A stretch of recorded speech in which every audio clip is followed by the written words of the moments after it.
Hello. Oh, good start. Need to clear my throat. Hello.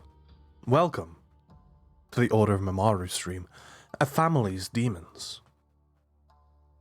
Intriguing, I know. We'll be getting started any minute. I'm just finishing something on my end, which might take a minute. Might take me a little bit over the 8 a.m. start.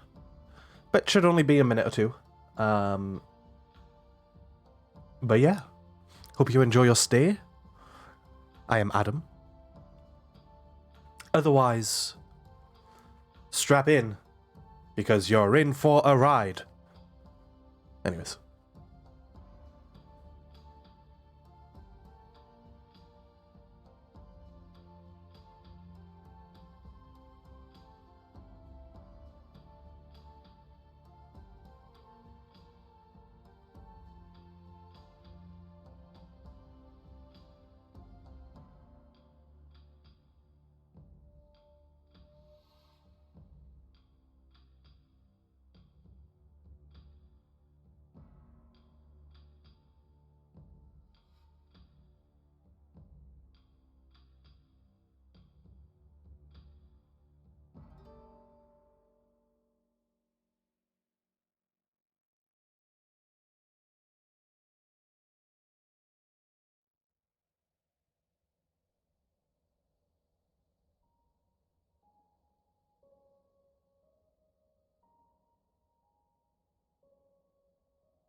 I'm not 100% certain. Is Luvanda a male or female, or neither? Livanda's female. Okay. Hifrin, my other character, they are non-binary. I myself am also non-binary, but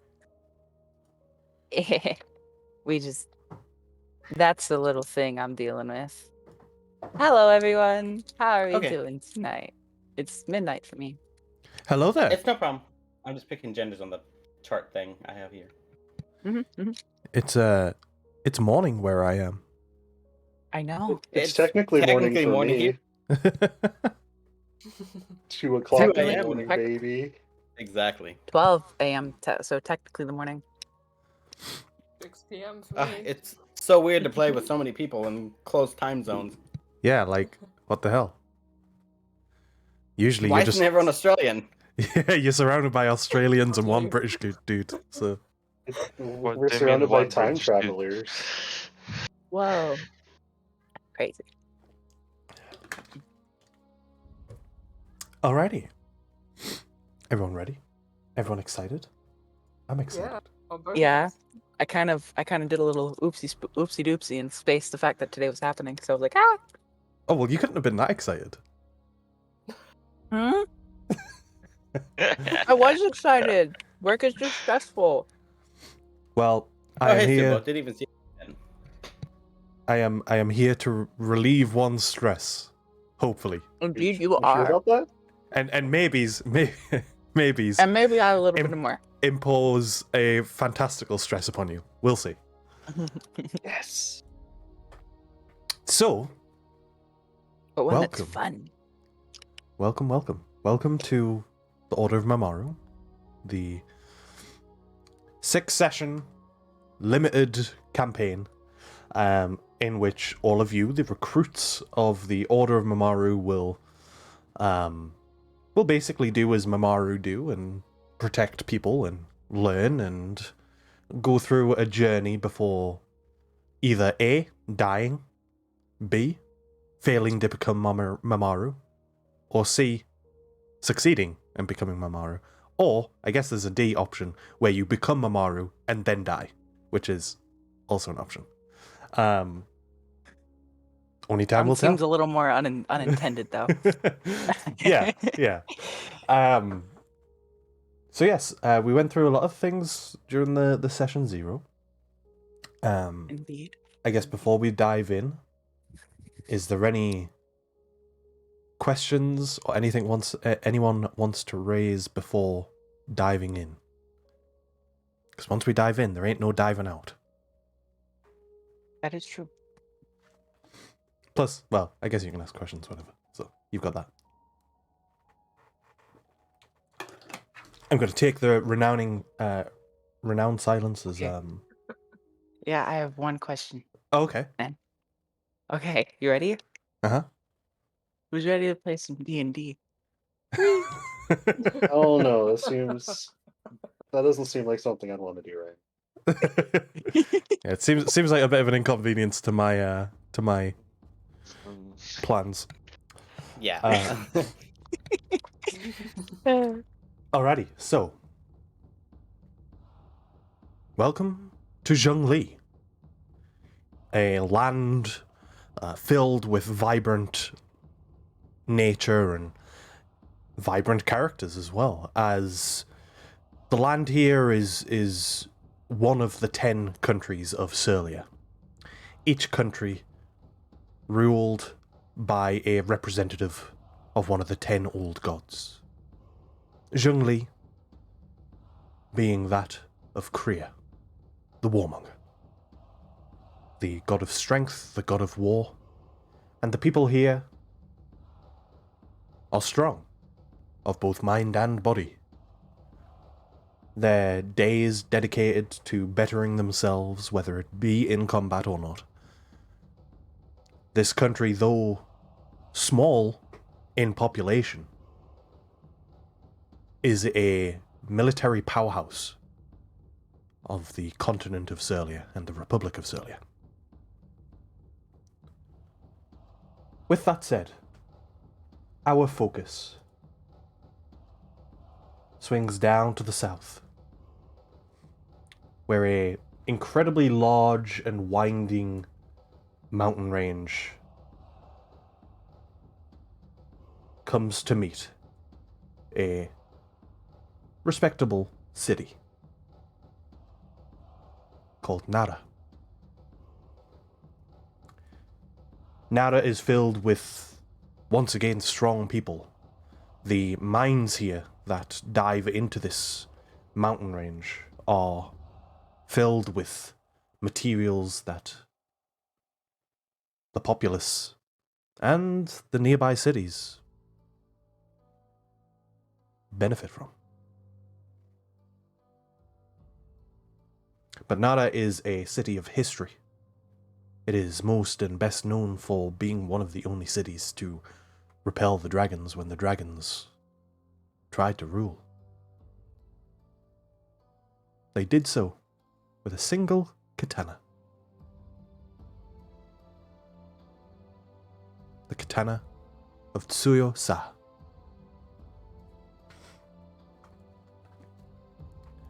And that katana is protected, though the katana itself does not hold importance now. The dragons are dead and no longer required. But the meaning behind it is what is important. The people that protect that are known as Mamoru. In the local tongue, this would be simply a meaning of protection, guidance, and such. And every time a daimyo passes, whether by natural causes or not, the Order Mamoru is recycled, much like the daimyo is. This process can take months, can even take years. As the old Mamoru pass the baton, they pass the responsibility to the new, upcoming Mamoru. You've all been gathered, collected, bunched up, all with a goal of becoming Mamoru. You are honored with the opportunity. You are all recruits, and there are more recruits.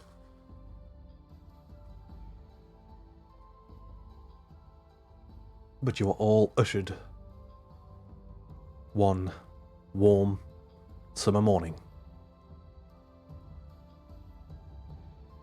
to the Temple of Mamoru. It is outside the city, but you do need to pass the daimyo's estate. A servant, for lack of a better term, of the daimyo guides you down a winding path.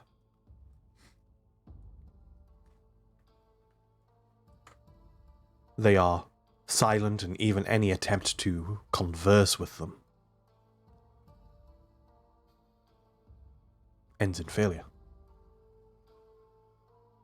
And as they get to the end of the bridge, they turn to you, bow, and step aside to give you space to pass over.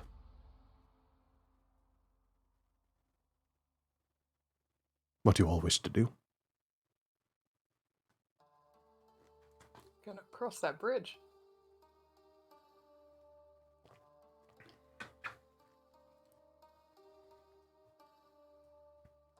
As you approach, Follow no steps.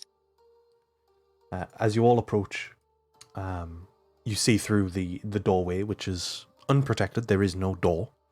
But in there you see the image of the young daimyo, along with those that you would be familiar with, at least by reputation perhaps.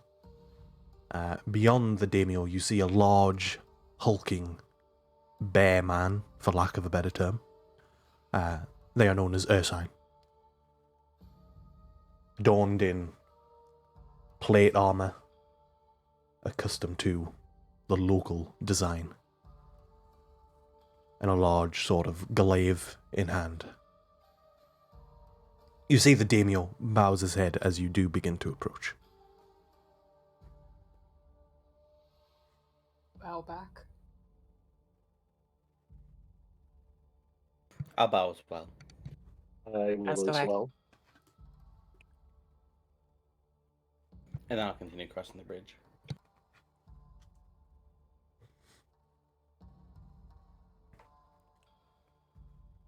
As you enter, you see the rest of the Mamoru. To your right, a centaur. She looks middle-aged, and you imagine that most of these individuals have some years of experience in Mamoru, in the Order. And to your left, a human man, grey beard, grey hair tied back, adorned with 2 katanas on either hip. To the left of what you presume is the katana Tsuyosa is an orc. Once again, hair tied back, black but greying, certainly, and a single sword on their hip. To the right, what looks like a martial artist of sorts. They do not have a particular weapon, though they do have a quarterstaff on their back. Once again, black hair greying. Their robes lie quite loosely on their body as it fills down to the ground. And as I mentioned previously, the Ursine beyond the katana. Large. Old, you see the fur is ruffled and somewhat unkept, but not in a scruffy way or anything like that, just in a way that represents age and time. As you all enter and take your position before the daimyo, he once again bows, and with his arms out, he says, "Welcome to the Temple of Mamoru. As most of you probably know, I am Daimyo Kamayasuki. I welcome you as one group. There are many recruits, and I have met with all of them now.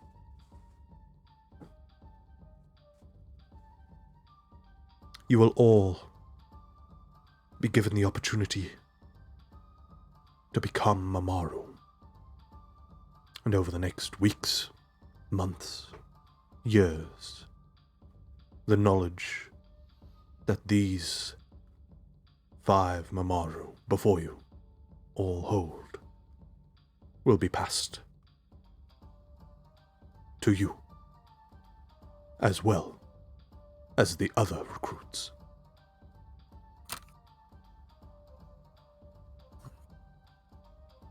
You have all been chosen for one particular reason. You are not in competition amongst yourselves between one another.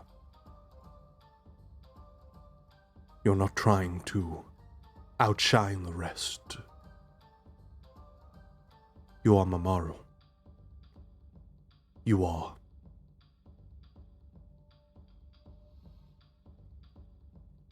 You are the shield that protects this sword. These people. Their history. You are an example of what the people can be with dedication.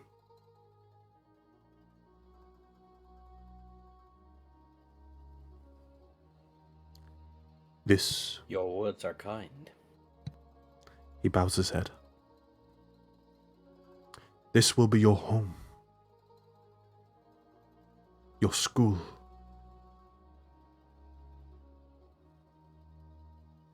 The Mamoru here are at your disposal.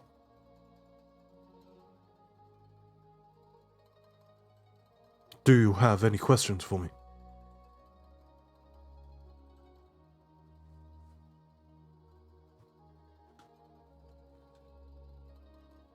No, sir. Can I get a feel for if he actually wants us to ask questions? Make an insight check. First rule of the campaign. Here. That's what I was going for. But I have a feature that makes this minimum an roll of an 8, so it can't be less than a 17. Okay, yeah. Damn rogues. Yeah, as you sort of are taking this whole thing in, it is somewhat overwhelming. You know, you're in the Temple of Mamoru, you're in front of the katana, in front of the daimyo, along with the sort of quote unquote old Mamoru. But as you look, it's not that he wants a question, but he would welcome it. He's not just asking if anyone has questions to be decent. You know, he'd welcome it, but it's not like he's actually needing them or wanting them per se. Also not like expecting us to not ask questions. Exactly. Okay. But as he receives no response, he sort of bows his head once again and turns. He bows deeply to the Mamoru, each individual. He then bows to the katana. I will leave you in the presence of the Mamoru. If you require anything that requires my attention, please let one of the Mamoru know. Good day. And the daimyo will approach and sort of awkwardly wait for people to get out the way. And he will pass over the bridge. Anyone with a half-decent sort of passive perception who might be keeping an eye on that direction as the daimyo leaves would see that once he gets over the bridge, he turns once again and bows towards the temple. And then turns back and leaves towards the direction of his estate.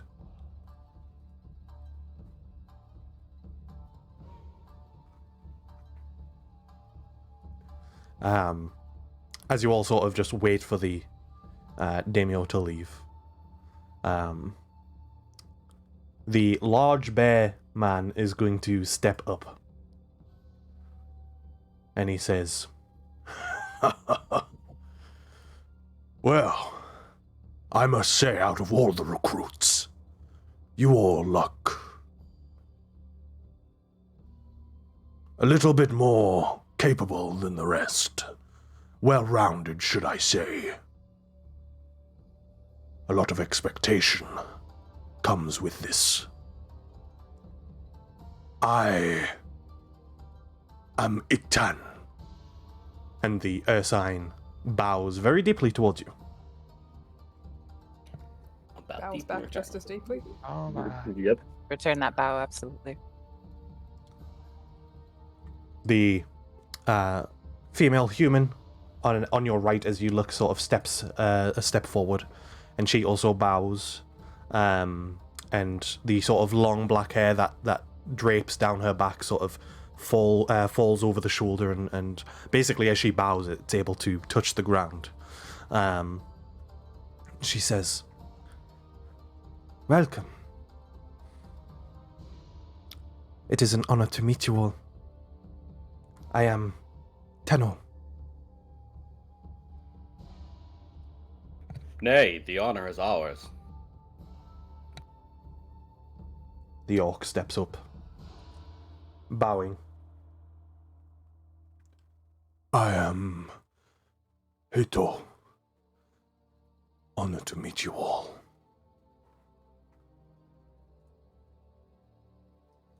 You hear the Bow foot- ashore. I know. Bow again. No problem. I'm just gonna You- bow for everyone, just as an Yeah. assumed aspect. Yeah.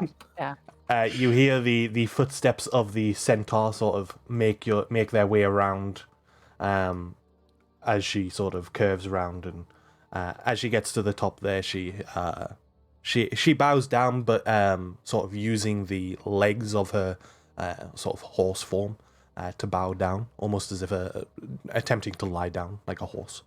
And she just simply looks over you all and says, "I am Kara.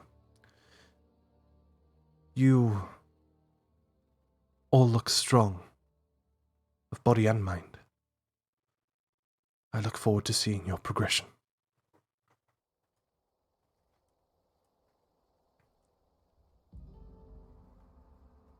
And finally, you hear the footsteps of the old human man, who, his robes are sort of frilly to a certain degree. There's certain sections of it that just lie loosely on the body. And as he sort of curves around, it sort of spins around, and the momentum sort of makes it look like a bit of a dance as he just simply walks around. But once again, he bows deeply and says, I am Tako Shiro. Pleasure to meet you all.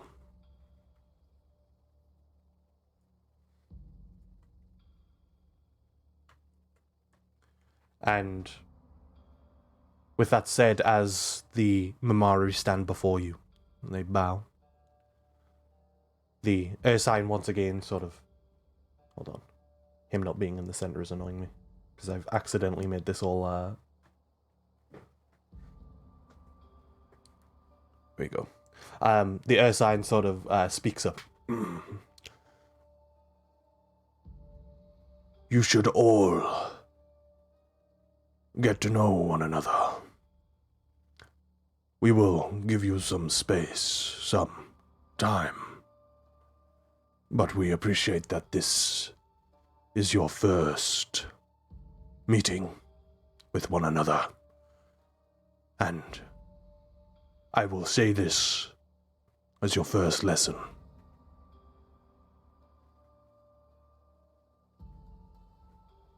These friends, and they will be friends, they are the most important. Protect them.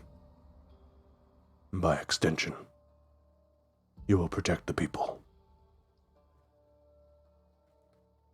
And the Ursine bows once again. They all... There's a side door on the left-hand side there, and they all individually leave to give you some space, just to sort of get to know each other, presumably. They all give a respectable bow as they leave as well, of course. Until eventually the halls of the small temple here are yours. As I was saying, the name is Bao Shore. It's a pleasure to meet you all. I'll turn to Belshore and offer my hand for a handshake. I'll give him a firm handshake. Name's Ziggy. It's nice to meet you, Belshore. And I'll turn to everybody and offer them my hand for a handshake. I'll shake Ziggy's hand. I'm Riced.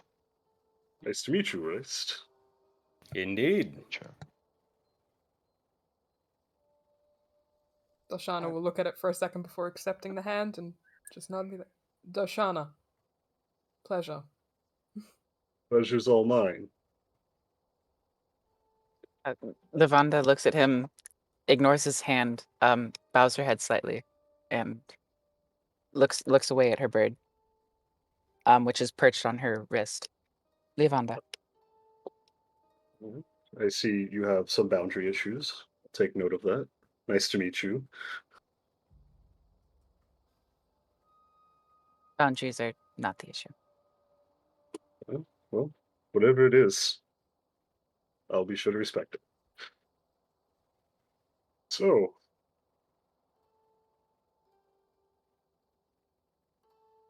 what do you guys think? I think it's truly an honor that we've been granted such a rare opportunity. And I hope you all appreciate it as much as you should. My parents are very proud of me.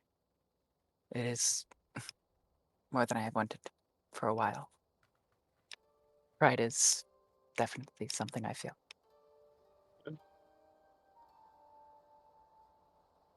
Yeah, it was quite the experience. You know, you hear all these stories about the Mamoru, and to actually be here is, it's quite different. But I'm very excited. Very gracious that they would invite me. Yes, if the stories are to be believed, I look forward to working beside each and every one of you. Yes. I know your legends, but I did not know the people. And until I learn the people, I will not trust the legends. Well, if you know me, then you don't know the legend. It has been quite creative liberties some people have taken with it. I'm sure we'll make new legends. Of course. And if your legend is to be as true as it is told, That I am twice the man than you see before you. we shall see. This city is not my home, though I do call the area something of the like.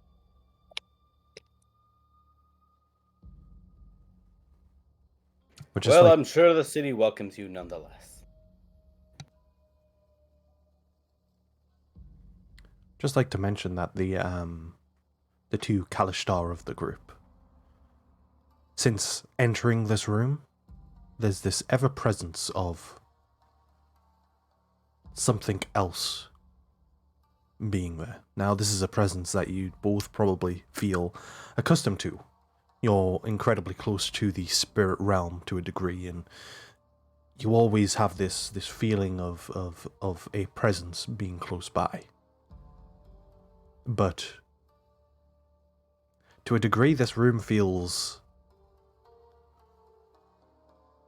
full, rampacked. Not in an uncomfortable way, it's just there's a lot of activity going on. It's like all around, or is it seemingly coming from any particular area? Make a wisdom check.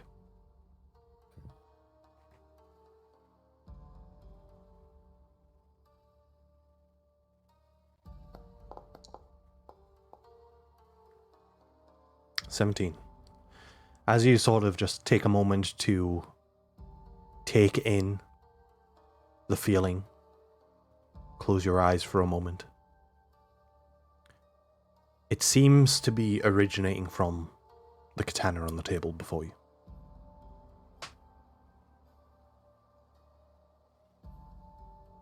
With your background, with your sort of history, you would understand that the katana is said to have absorbed many souls of dragons.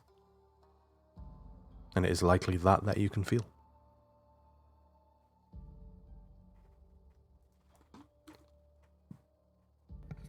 Dashana, Rice, did I get that right? You Yeah. two seem awfully quiet. It's a great honor to be here. Yeah. It is a To be awfully honest, not something that I expected.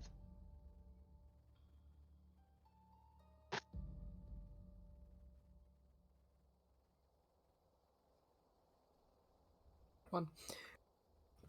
Why wouldn't you be expecting it? What legends? Um, I don't think any of us were truly expecting this. Well, I don't know. Balshoi sounds very sure about this, so When you've seen as many battles as I have, you tend to know when people are strong. Although I am a bit curious of some of you. Your forms are slim, but I'm sure you'll show me what you're made of. I hope I Lavanda don't looks have to show you my meat. Small can have its advantages, just as being large can have its disadvantages. It is true. Sometimes I have trouble fitting through doorways. It's troubling. That's just the sometimes. worst. Yeah. Gonna gaze up at these two giant behemoths, looking at them like, okay. I'm just Just peering okay. down with my big grin. She'll nod and just turn to the katana, like, okay, I'm done. You're a happy one. You said, Well, Ziggy? So tiny. uh, I guess you could say that. Yolanda is still looking down at her bird, kind of caressing its head, the bird leaning into her hand and just clearly enjoying being in their presence. It's your bird's name. Anda. And I'll put my finger out instead of a handshake. I'll put my finger out. Livanda quickly covers the bird, trying to keep it safe. You did not Understandable. ask. Understand. My apologies. You did not ask. May I shake hands with your bird? Anda. Livanda's eyes glow softly for a short moment. And then they look back up at Ziggy. And then she looks back up at Ziggy. She says you may.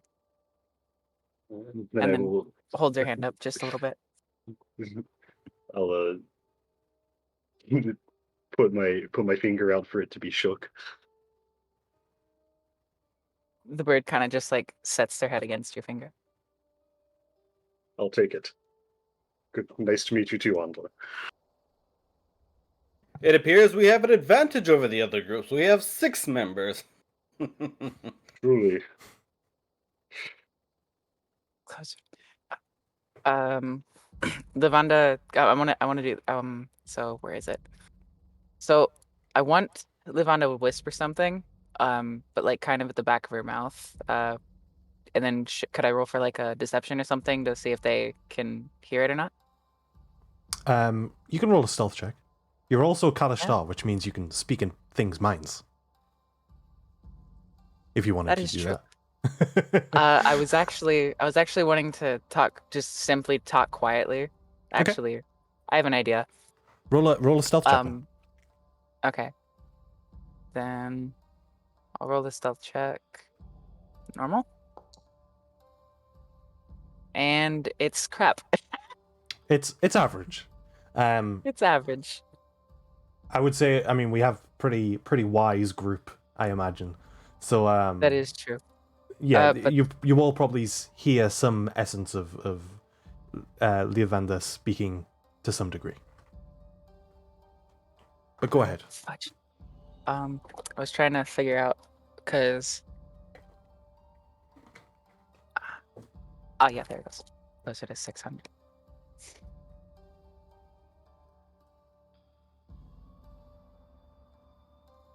It's like it's like at the back of her throat, but it's still audible, and you can hear that closer to 600. Okay.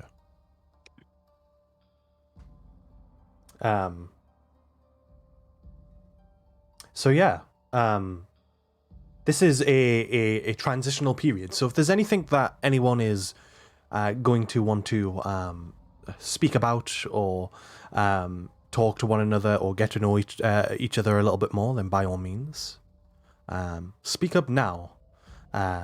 As we're going to be soon getting into a more what is the term? I guess a montage, a montage of things. So if you're wanting to sort of role play anything out, and it could these conversations could be set over the next course of however long. But by all means, if you're wanting to talk to one another and get to know each other's characters a little bit more, then by all means, step in now. Balshor will just continue to be overly friendly and just kind of help the group trying to be comfortable. I might be failing miserably, but that is Speaking his of, where intention.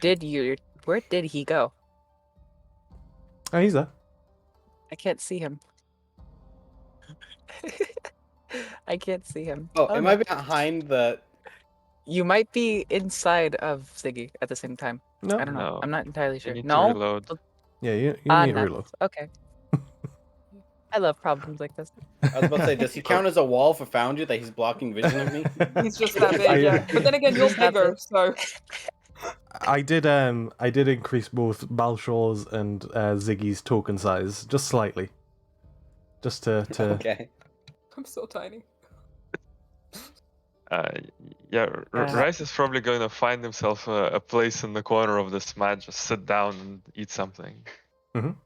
As you sort of move around, you do see a small corner where there's like a sort of cushion and seating area. There's plates and tea already set out, so if you wanted to sit on a cushion, then by all means you could do so. I'm not sure that that's for us. Okay. Can I insight that?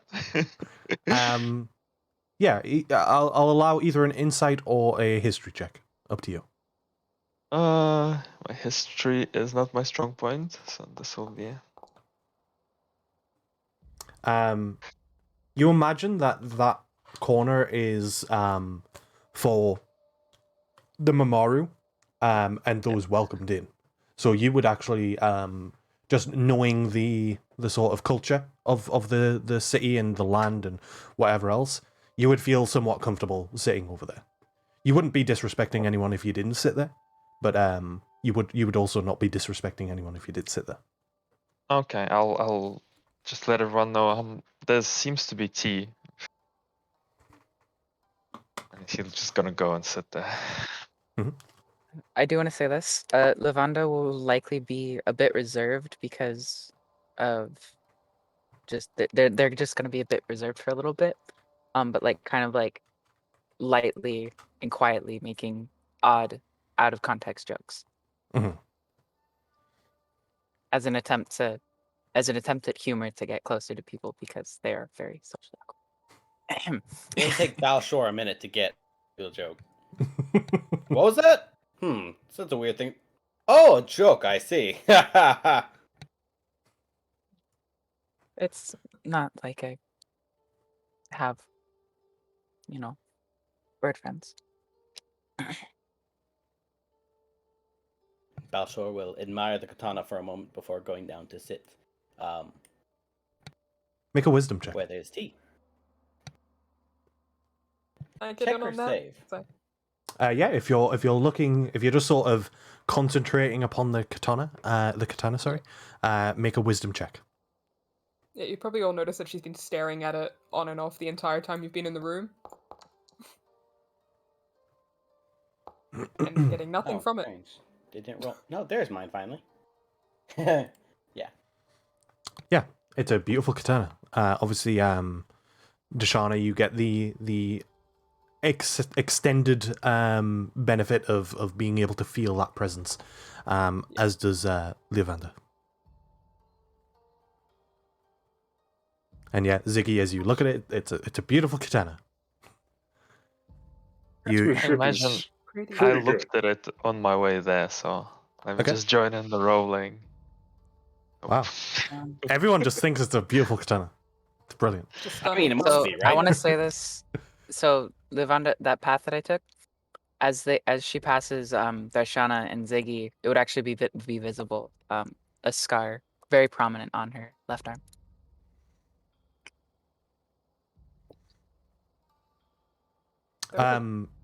I would also say it's quite obvious what kind of scar it is as well. Yeah, it's a very obvious burn scar. At this point, you probably would have also noticed in that turn that she's got some on her back for anyone who's walked behind Dashana. She's got a massive, few of them scattered across her back that intersect her tattoos and such, making them a bit more obvious. Those are Valshore not probably burns. doesn't even notice how many scars he's seen. Yeah.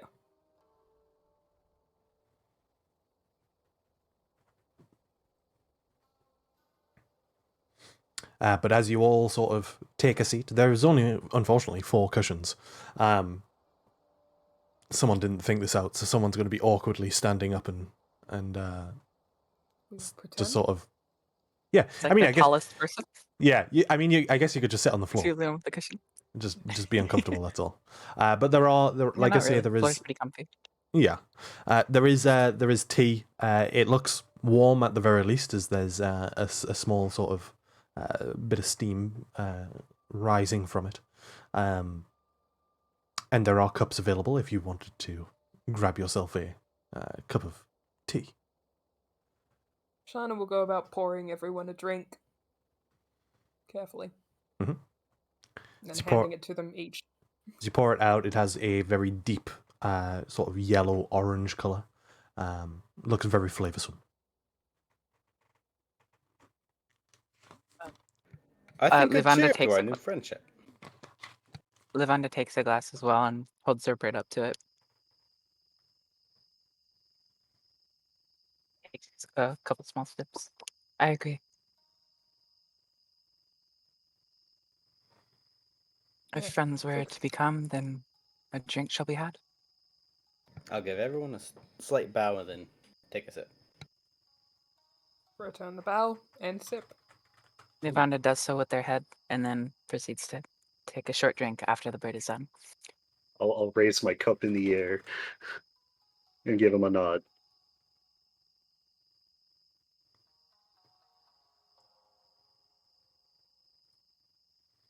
Alrighty. As you all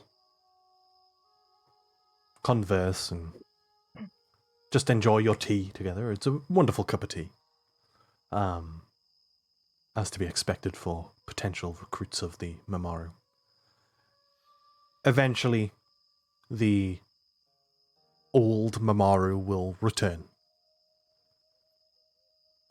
They will guide you to the different parts of the city, and I guess let's all jump to Nara.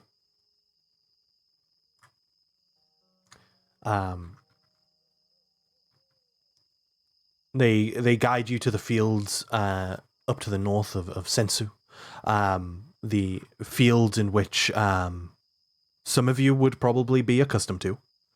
Some more than others.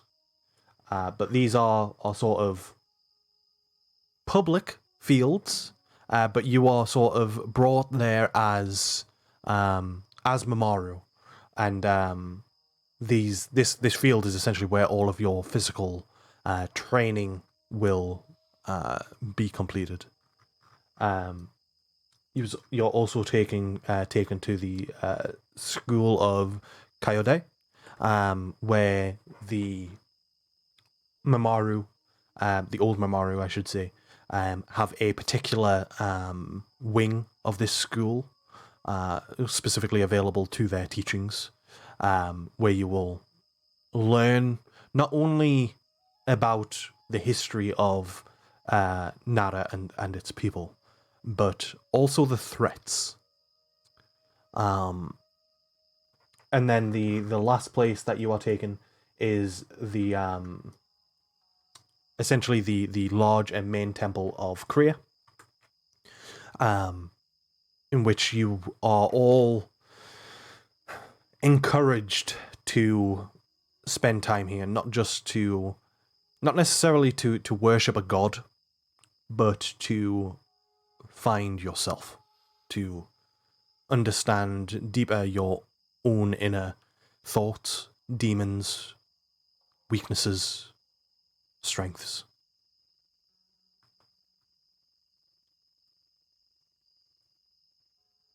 But with that said, as time goes on, the coming weeks, the coming months are all filled with lessons. You, as I say, spend time in the fields of Sensu up north, and with the Mamoru they teach you different forms, teachings that, although of course you're all experts and incredibly proficient with your weaponry, you are taught other forms and techniques in fighting. You are taught a different style of fighting, a lot of you, in how to protect someone that is close by, as that is one of your major goals, is to protect individuals, to protect people. But you're also encouraged to fight your own style, to fight your own way. And you all begin to not only get to know each other, but get to know your rivals. There are many that are taught, and you sort of get, on each given day, you get a specific Mamoru that takes you around and teaches you and speaks to you all on an individual basis. So you see them at a distance, they're learning, they're being taught themselves in the same manner that you are. And naturally, I guess just to mention, Darshani, you do indeed see Kiyoshi as part of one of the other groups that are being recruited. They are determined. There's a certain type of determination that you see upon their face that maybe hasn't been present in the past previously. But the training continues, and as I say, you learn different forms, different techniques. In the school, you learn about the different threats. The major threat, as some of you and most of you are aware of, are the fiendish, devilish and demon threats that encroach on this plane. One thing in particular, and I'm going to say that Reist and Balshore, you two already know this, but for the rest of you, and I guess for the players, because this is specific to my world and it's not information that that you would be privy to previously. You are told about how the gates between say this world and another, in which the fiends come to this plane. You are taught that when the gates are open, always that will follow are imps and spined devils. They are not a cause of the gates, but they are a symptom. If a more sentient, more commanding fiend opens a gateway to this plane, it tends to leave and tends to be followed by small imps and devils that are either brought there by the more commanding fiend, or just simply find their way through the gateway, whether by accident or whatever their reason might be. You are taught that, once again, information that Reist and Balshor would likely know. The gateways can be closed quite simply. The metal, the material that is mined by and from the mines of Nara is a particular type of material. Simply piercing the gateway with this material will indeed close a gateway. So, like, simply cutting it with a sword made from that material would be sufficient. Yeah, in your past, so Alright. you would have experienced this. Generally, there needs to be a sort of for I guess a mechanical sense, a period where you hold it in. It's not just like cutting it and attacking it. You need to actually hold the blade inside. But yeah, essentially yes, you need to attack the gateway in order to close it. Okay. There are also small lessons which are only merely touched upon as a almost as a formality. You were taught about sort of greater demons that are a threat to the country, specifically of Zhongli. The one that is touched upon for a brief moment is mainly because of how much of a threat it is to the sword, due to the nature, and that is the Tamashi Oni, which is essentially a soul Oni. They are Onis, which are sort of large, hulking, almost giant creatures, but they are at the core of it fiendish, and they absorb souls. The biggest threat that has ever threatened the katana, is something that can absorb souls, because that sword has a lot of souls and a lot of powerful ones at that. So they are touched upon in a very sort of passing manner. But over the next couple of weeks and months, as I say, you receive these lessons, these teachings, and expand on your own techniques and forms, and sort of learn more about yourselves in order to get the better of yourselves in both combat and out of combat. Until maybe 3 months in, as time goes by, as the warm mornings dissipate, it begins to get a little bit colder, and the leaves on the tree begin to crisp up a little bit more. You are approached by the daimyo himself.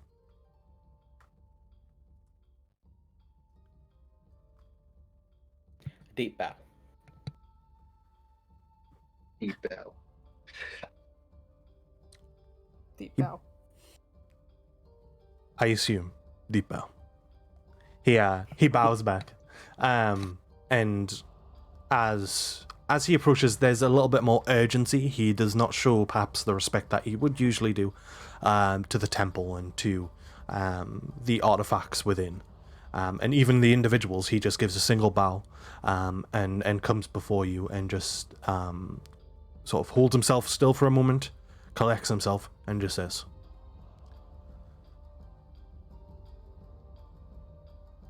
"The first responsibilities of yourselves as Mamoru has come to my attention.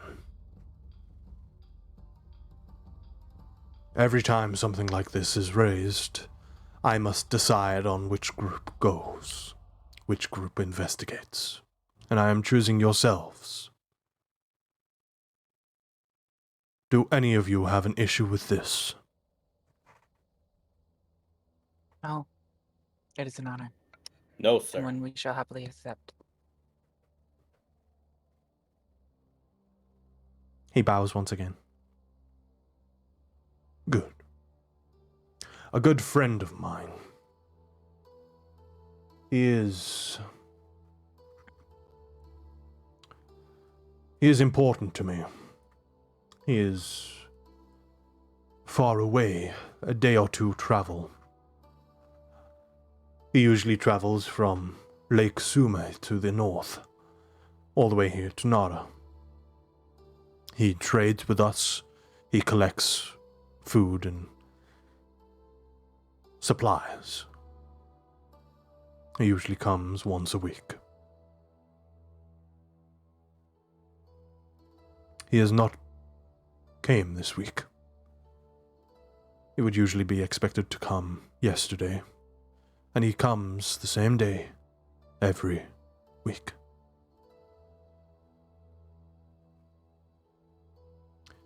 I would request that you all investigate Lake Sume. More importantly, my friend has a daughter and a son. They cannot keep care of themselves, then this is a concern. So yes, please head to Lake Sume, and take some supplies with you as well. Save Akuma the journey.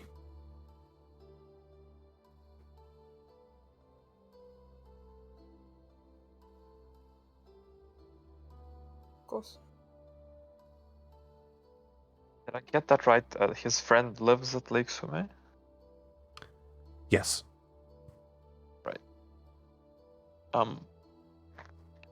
Do we know if the other groups have already had the task? You would know. So that in total there are 3 other groups. So there's 4 in total. You would know that 2 of the groups have had a task, and they've all returned. They tend to try and keep information between the groups to avoid any sort of too much competition in terms of like a toxic kind. So they tend to keep what tasks people have been sent on to a need to know basis in this sense. So the information that you would have on their tasks is limited. You would understand that one of the tasks were sent to the large port city to the west of you, and perhaps even the forest nearby. It's hard to say. And then you know the other task sent the group to a small fishing village to the sort of east-southeast, to Chayo.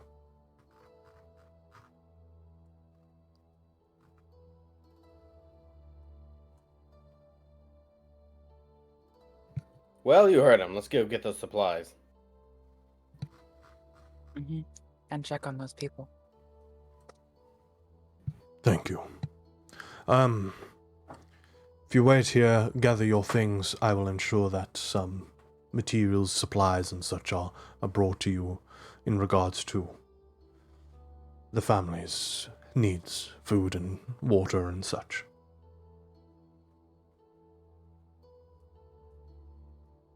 We'll check on their emotional state as well. Thank you. Confirm that everyone is okay. Thank you. And the daimyo bows swiftly once again, turns and leaves. After a few moments, you are indeed, after you were able to gather your things, a small, well, I say small, quite a large backpack is dropped off at the temple for you to take to Lake Sume and the individuals that live there. Just the one or one each? It's just the one. It's quite large. Like it's a backpack, but then there's like loads of things tied to it as well. It looks quite heavy. I will pick it Darshana up. immediately turns to Balshor and just stares at him. Yeah. Balshor, you're able to grab it. It is heavy, but at least just for traveling and getting to Lake Sume, which is, as I say, a couple of days travel. Can I put it on my fine steed? You can indeed. I will do that. Um, I will assume I have one already summoned somewhere. yeah, easily done. So yeah, I guess is anyone wanting to do anything or anything like that before heading off to Lake Sume? Oh, No, this sounded urgent. Wright is going to do his normal preparations. So What are his check. normal preparations? Well, that's what I'm getting Sorry. into. So he travels pretty light, but he's going to make sure that his blade is sharp. His extra blades are all in place. The bolt quiver is stocked. The crossbow mechanisms are still working. So it takes about 15 minutes to check everything and put it in the right place, and he's ready to go. It's good to be thorough, but we should hurry. I imagine all it's this better was to make sure. I imagine that, all this was done during the while we're waiting things for were the being supplies brought. anyway. Yeah. Okay. But yeah, after the supplies are brought to you, you're able to set off northward to Lake Sume. I am just going to be 1 minute. Gonna nip to the toilet, grab a drink, because I'm going all dry mouth from speaking too much. So yeah, I'll be 2 minutes. Everyone else do whatever they want for 2 minutes. Whatever I want. I I'm do up. believe that is what he said.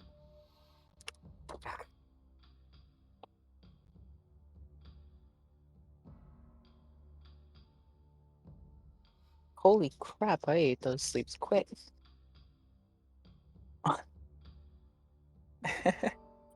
Jesus Christ. I just ate 2.5 Ritz cracker sleeves in like 10 minutes. Nom. That is way too many crackers. Oh yeah, it is. Not thinking about it.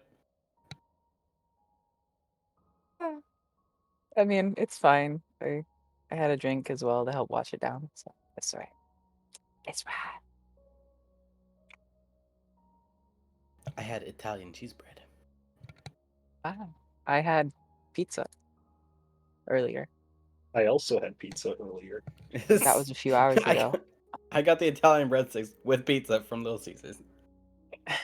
Yes, pizza boys, we in it. Baby.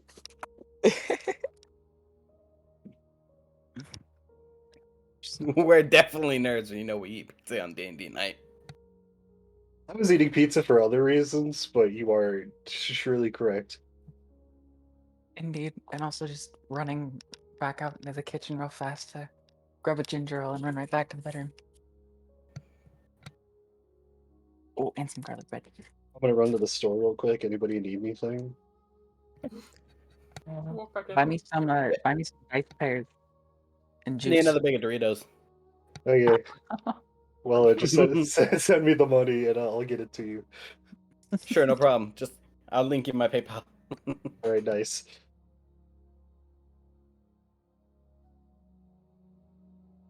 I'll expect in like 2 weeks. Yeah. Well, actually, you're in the same time zone as me. Make it 1 week. I'm gonna tell them specifically 2 weeks, just for you. Okay. Like, my dude is here. An Ah, shit, that's Australian. stale. Like, yeah, if you could give this to your slowest, team, that'd be great.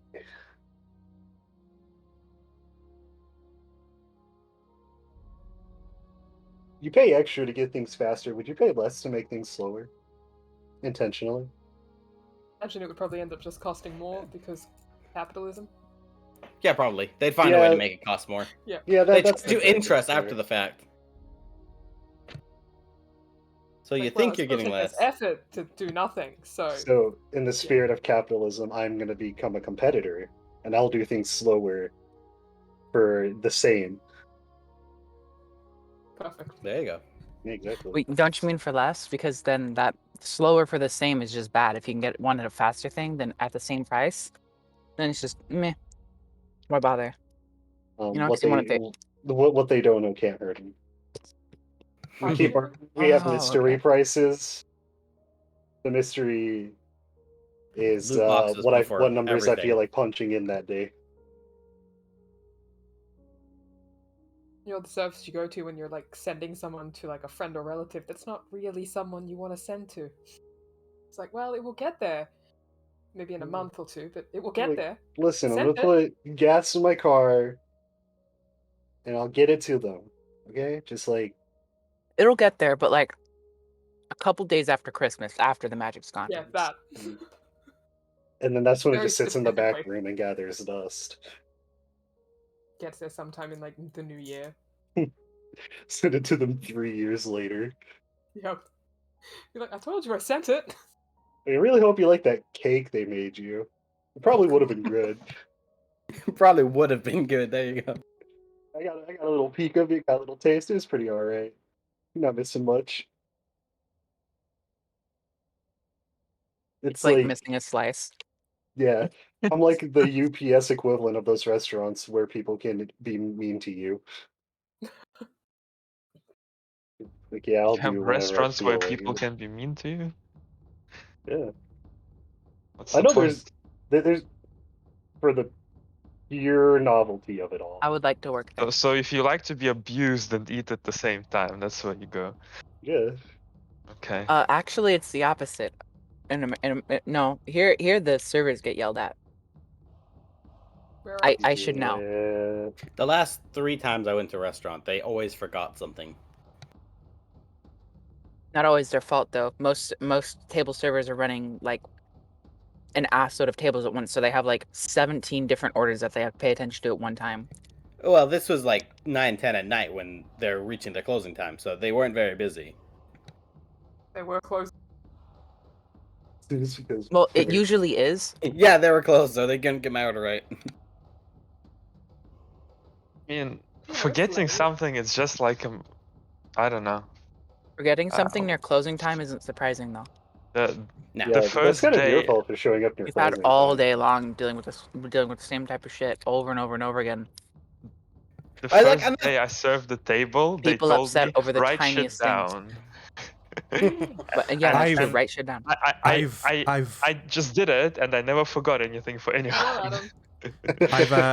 I've returned to step in and say, I forget loads of shit. So That's because you don't write it down. It's true. oh no, I write things Yeah, when I down. write it My down. problem is Okay. that I write things down in too many places or not enough places, and you then forget where it I is. forget where I wrote it. Yeah. Yeah.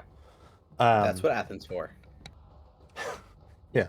Just It's get a a little thing notepad called installed in your hand. it's a little thing I like to call ADHD, Oh, yes. an object permanence.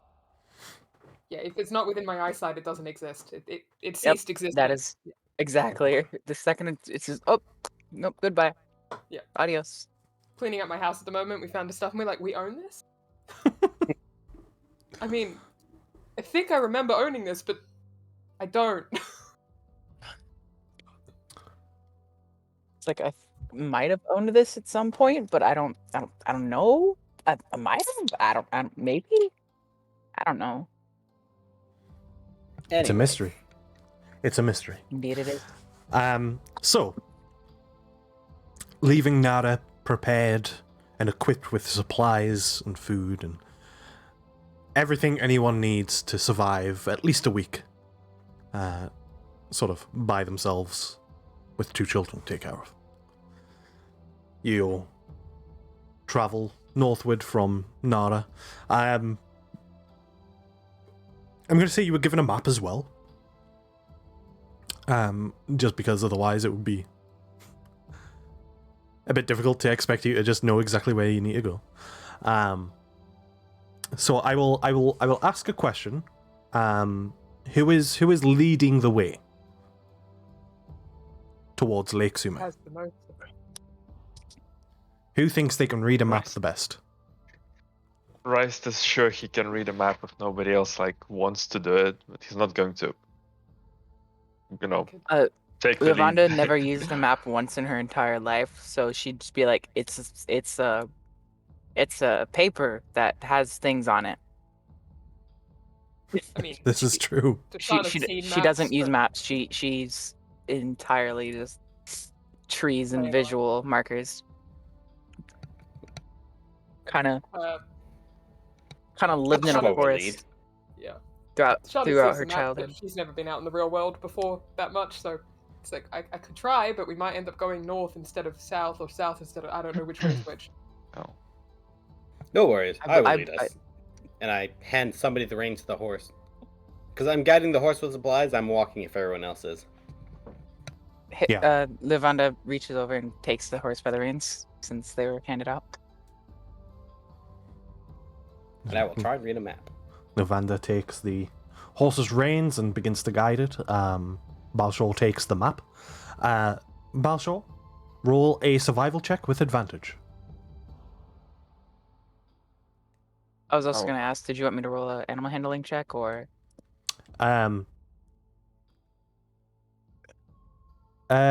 Balshor, I assume you're allowing Leovanda to. Yes. Yeah. So yes. no, you don't need to. Okay, I just I wanted to roll make so I sure. continue. Okay. As I was going to say, Rice is going to just look at the map and make sure that we're going the right way, but he's not going to. Wait, is that Like, Nara? button Did we if go it in a doesn't circle? have to. City Uh, again. No, If Rice is wanting to look at the map, he can also roll a survival check with Yeah, advantage. yes. Oh, well, Sorry. I'll just roll it twice. There you so, go. So as Balshor begins to lead the way, he takes the road and begins to take the road northward, traveling up to eventually Tomai's up here. Hold on, I'm just clicking around. However, maybe it's on the second day, you begin to pass a point where it would be inefficient to continue traveling northward on the road, and Rice, you notice this. You notice that he's traveling beyond an efficient point in the road. I'm just going to quietly catch up to him and suggest that I think we should turn There? westwards. Yeah. And on That this. hardly looks like a road. Oh, Looks at the see map. this on the map. Wait. Actually, he looks at the map again. we need to Actually, I turn think the you might other have way heard of it. And as Onward then. as Rice corrects the direction of the travel, you begin to go off road, traveling up towards Lake Sume. As I've said, it's a little bit colder at this point of year. At this part of year, it's not freezing by any chance. It's not snowing or anything like that. There's just a chill on the air, which can be somewhat uncomfortable. Late at night or early morning. But as you travel over the sort of flat plains of this part of the world, you see the sort of climbing mountains to your west as you head towards Lake Sume. It may or may not be noticeable to people. I'd say I'd let Adam decide on the passive perception on that side, but Devanda wouldn't necessarily be as affected, like obviously affected by the elements and stuff, having been used to living outdoors and such like that. Mm-hmm. Valshore is fully covered, so and with fur. Dashana is freezing cold, but that's fine. It happens. It's constitution training. Yeah, no, she's fine. She's cold. I'm just cold. It's just like, God, it's cold up here. I've never been out of the city that much. You went cold. Try traveling the mountains. Did I get a coat first? A coat, yes. Yeah, Oh, it's wow. hard to see on his portrait, but Balshore is a furbolg and does have light brown hairs across his skin. Are you offering yourself as a coat? What's happening right now? No. If anything, I'd be most worried of our dragon friend. Oh yes, how Um, are you, Vicky? I'm doing fine. Suppose you do come with your own inbuilt heat source. If I did that, yes. No, but I've been out in the elements quite often, so I guess I assumed wrong then. You look similar to...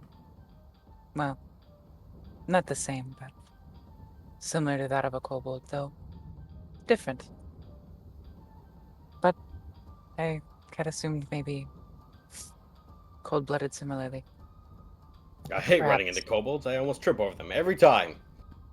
Well, you are quite a Huge. towering... You are quite a towering of a being, Yes. but that's no issue.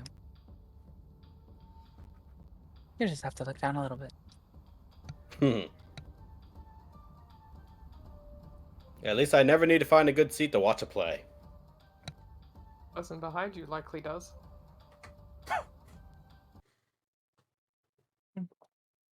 I wouldn't regardless. I have enough friends to tell me this truth. And relay the story.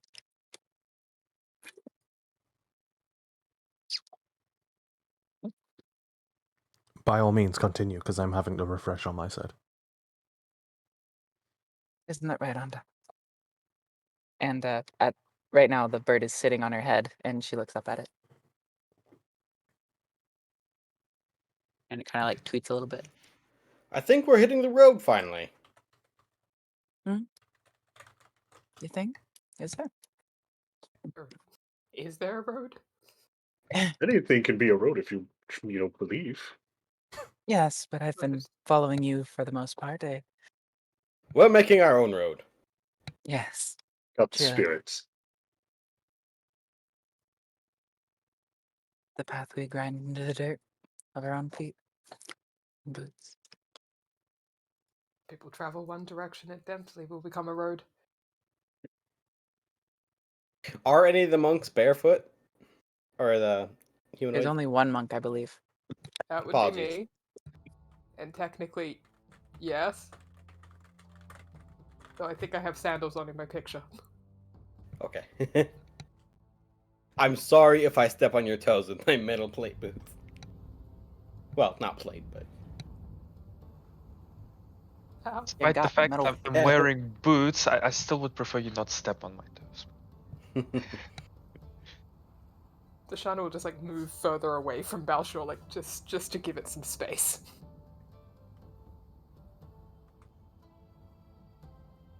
Alright. I apologize if I don't have the guile that some of you might. Devanda would deliberately get closer to just to trip him up a little bit. It probably works now and then. Especially when I'm looking down at the map. And when she notices it, soft chuckles emanate from the back of her throat. Ah, damn it, another kobold. No, wait, it's just... No, hello.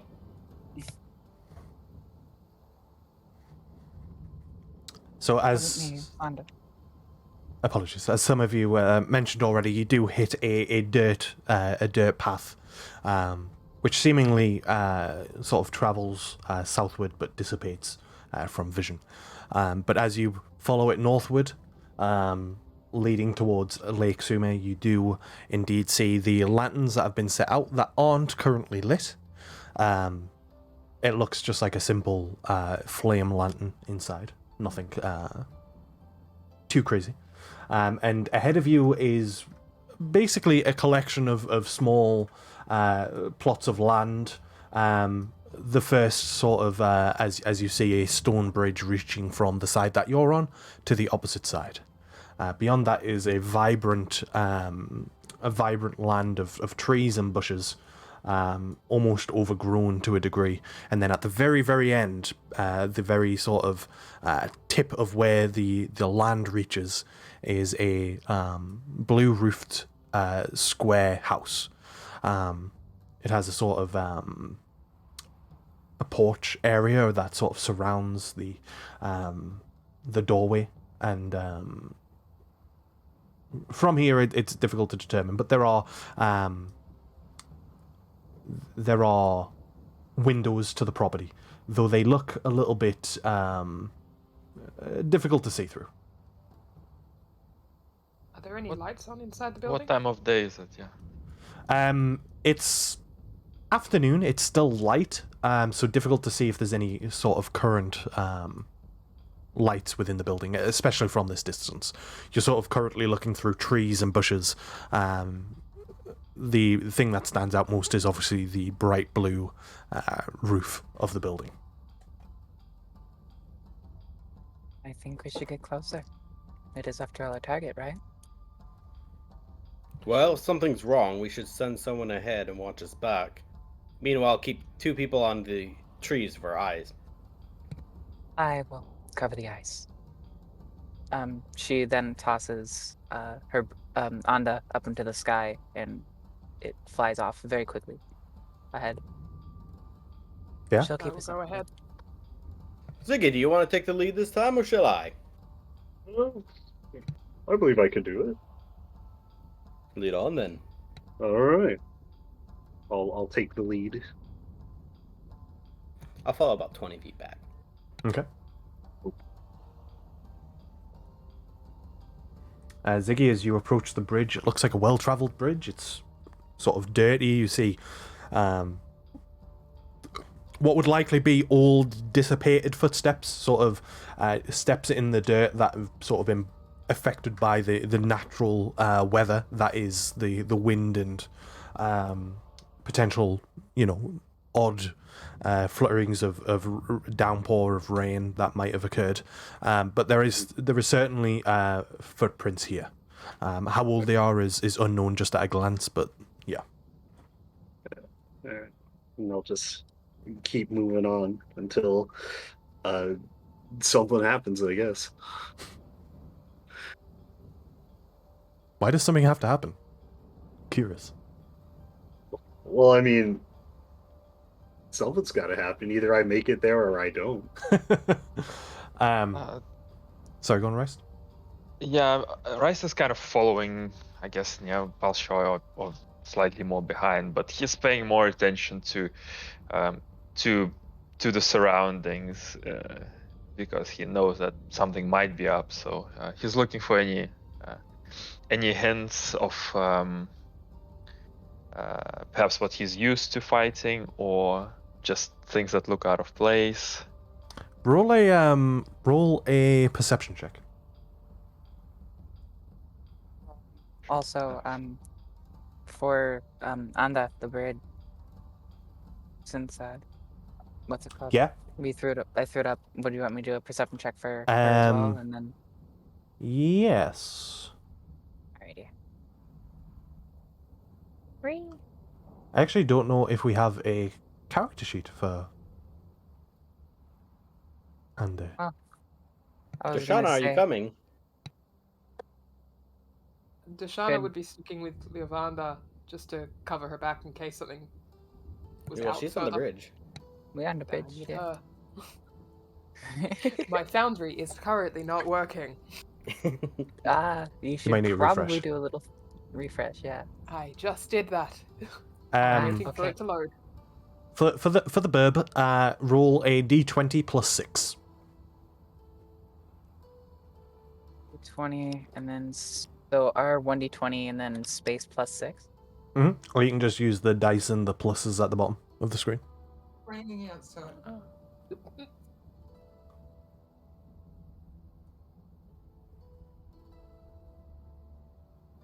Thanks, Alrighty. So, Reist, what you notice or realize, there feels to be an unnatural essence to the weather here. There's a wind that sort of blows here, but it's almost it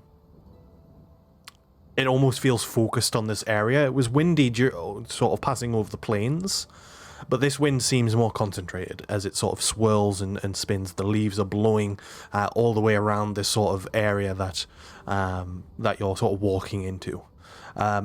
It doesn't necessarily imply anything. This isn't anything that you've experienced in the past dealing with what you've dealt with. But something certainly feels off about it. Okay. As for it's Anda, right? Anda? Yeah. And as Anda flies over, how far ahead is Anda flying? probably like because I had tossed her up back here. So while we were moving up, she would have definitely gotten to the end of the bridge before us, and would probably be about here, I'd say. Okay. Or in the water area, just in that general area. I imagine that you and Anda have created quite a bond that you're able to communicate via looks and glances, and so as she looks back, sort of at the end of the bridge, she sort of gives you the okay that everything seems clear, and as she sort of hovers over the water, she gives once again a glance that everything seems okay. But as all of you notice, as you do begin to pass over the bridge and eventually get to the other side, you all pick up on this wind that sort of blows in this area, but more so, the thing that stands out to you is just how, beyond the wind, how quiet it is. There's no wildlife, no birds in the trees. As you walk over the bridge, you don't see any fish in the water.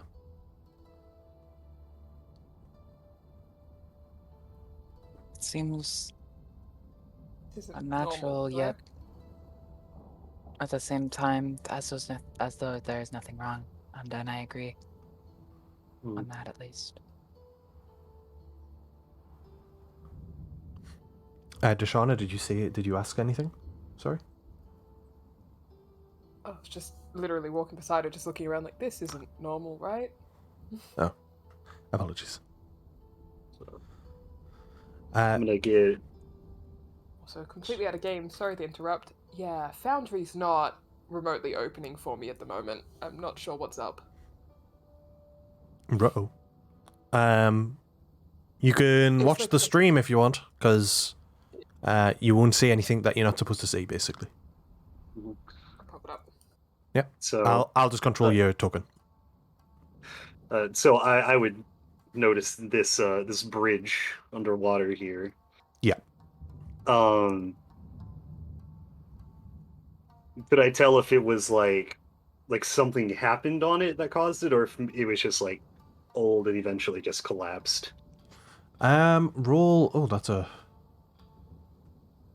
You can either roll a history check, nature check, or survival check. Well, all of those are +0. Nice. And you said investigation. You can ask a friend to help us plus a lot at all. I didn't ask for investigation, but investigation also makes sense, so you can roll an investigation if you want. Yeah.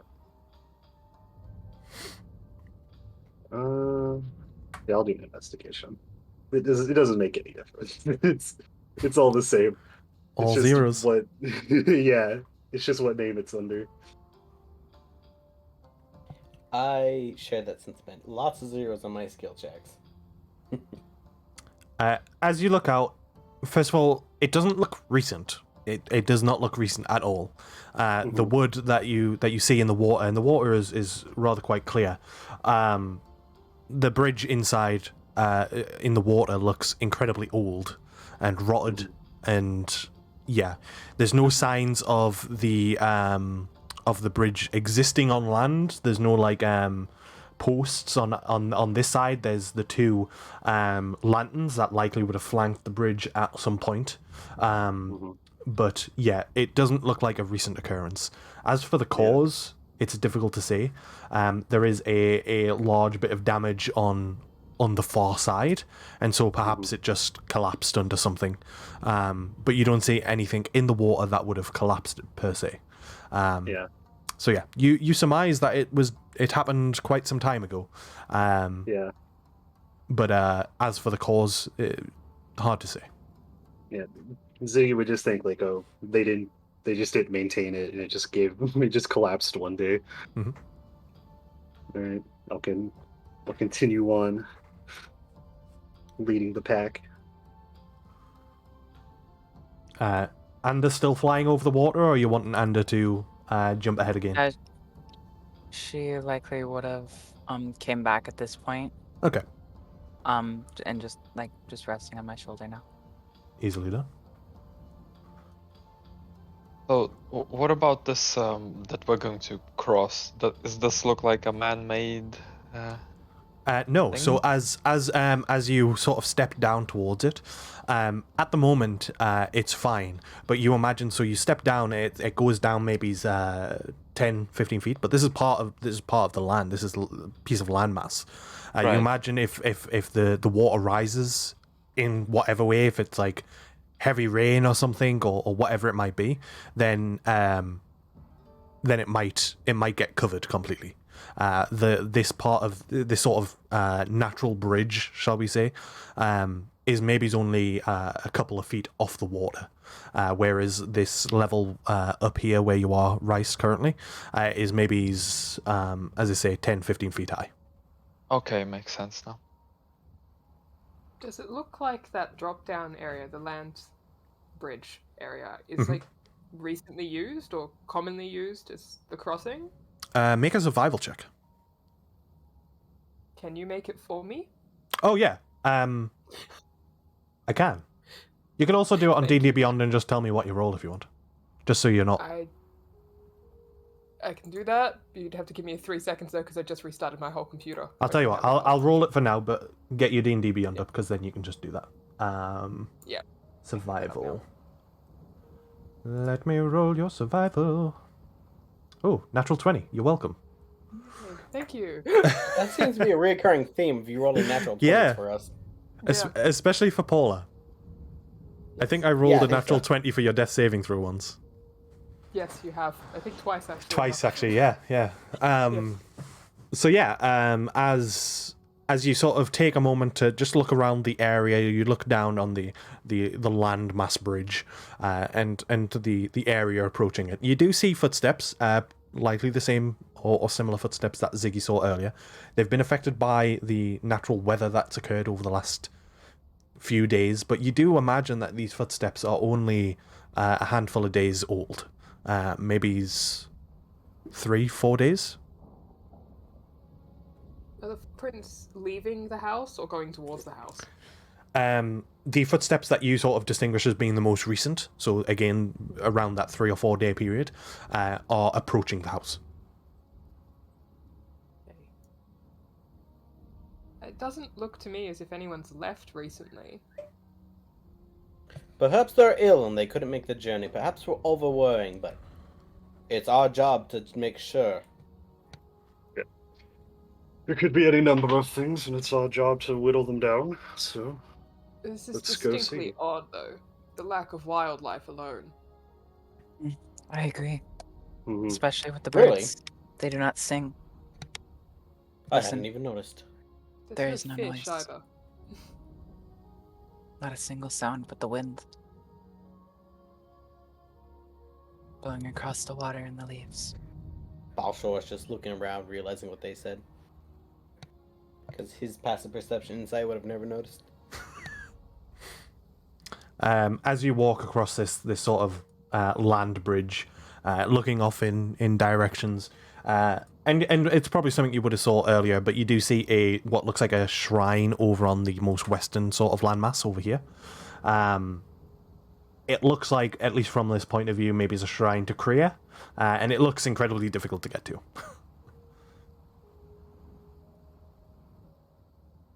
Almost a bit of a trial.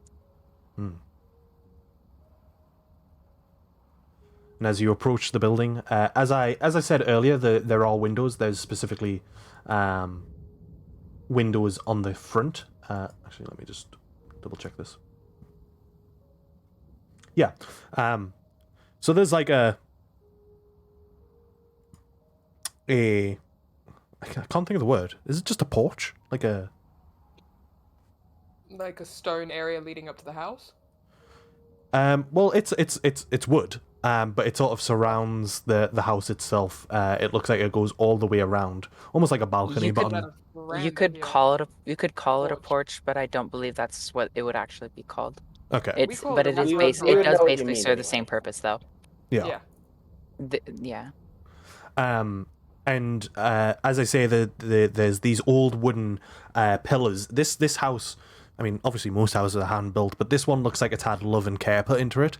That whoever lives here has likely built this house themselves, as opposed to a being of great power paying someone to do so. This just looks like a family house that's been made by a family. And as you sort of approach it, you see through the windows. The windows are steamed up. You can't see through them, but you do see. Actually, let's have a look at people's passive perceptions. 19. Oh. Reist sees into the future.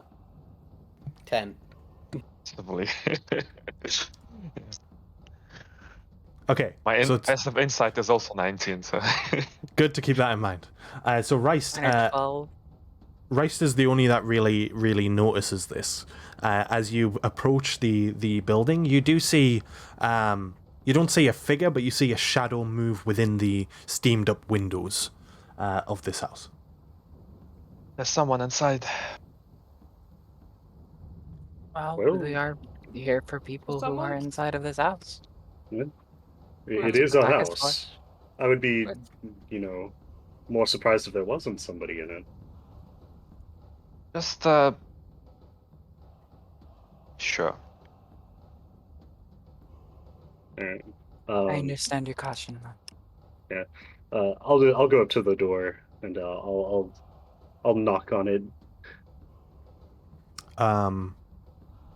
As you knock on it, you do hear. Actually, what's Ziggy's? Ziggy's is over 10, right? Is 10 or more? It's 10. Yeah. Yeah. So you can hear some. What sounds like scratching against wood.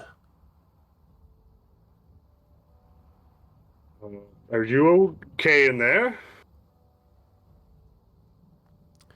The scratching of wood, which sounds like it's at a distance. It sounds further into the house, but the scratching continues. But then after a moment, after you say this, scratching then continues against the door that you've just knocked on. And Reist, from your position, you would in fact see a little bit of a shadow move towards the door.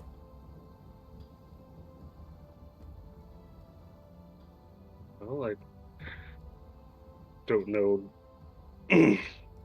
what could possibly be going on to make scratching noises. Open the door. It's the only way, and I'll go to open the door.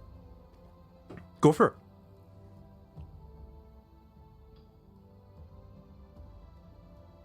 Pick it. As you open the door, you are met with a couple of different creatures.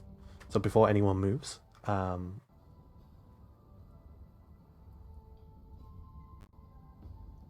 as you open the door, you see these things that you've had lessons on. These spined devils that sort of loom over, one scratching against the door as you open it and push it. As you push the door open, it sort of steps back, its wings spread wide. It lets off this awful as it sort of looks towards you. You see, just in your moment as you open it, the other one that's scratching against the door is this one over here. Which I'm not sure if you can properly see. I can. I can can. see it. Okay, cool.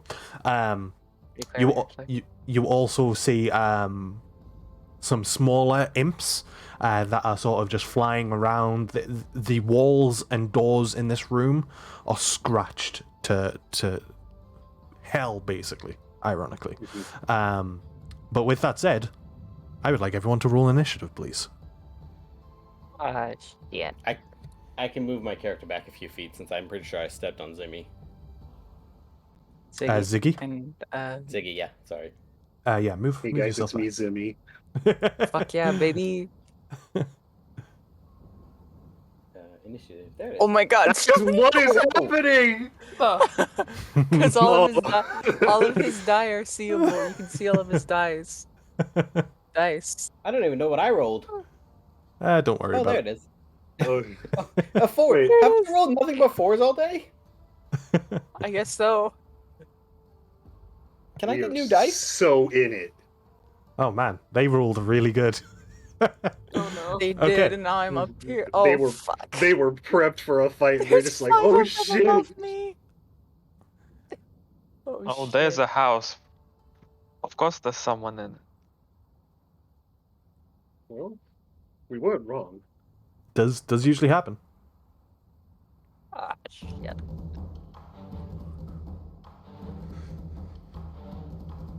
All right, so let's get ready. This little imp is at the back of the room, but it is going to disappear from view. What? As its form dissipates, shimmers for a moment, until eventually it disappears and turns invisible.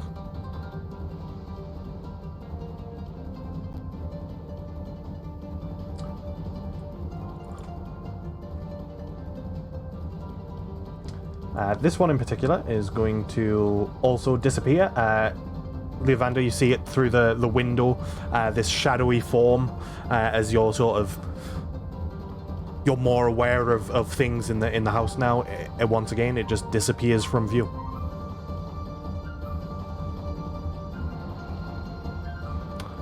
This one will attempt to attack Ziggy.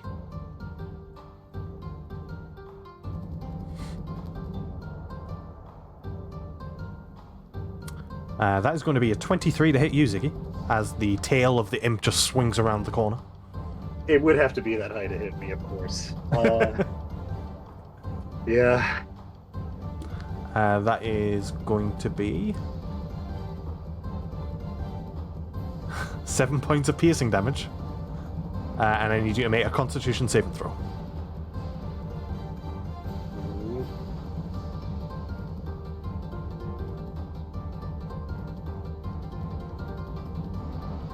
Oh.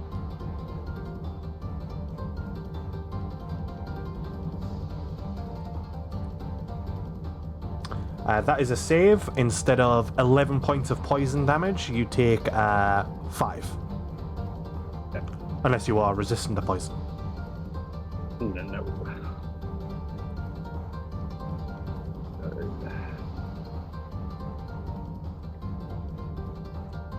It's... That could have hurt a lot worse.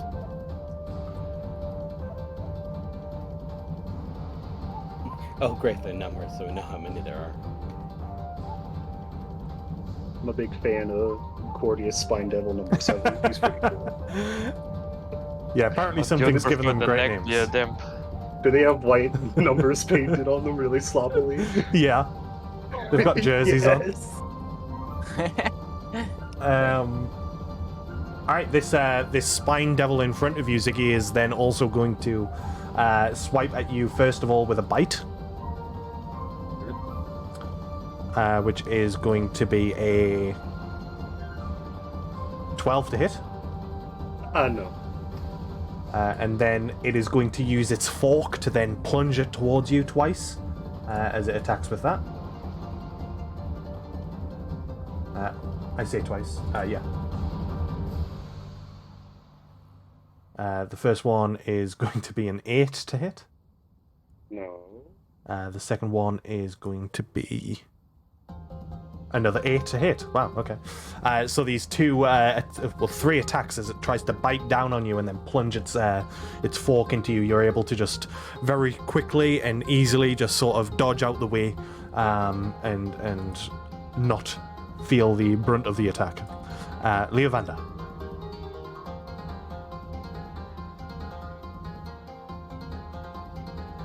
So there is one just like right in this door, right? Yeah, the walls and the shadows are a little bit awkward, but Yeah, there I was is gonna one say, here. 'cause I was okay, yeah, I was gonna make sure. So we're going to do our best. Gonna be using my quarterstaff to smack the crap out of this guy. All right.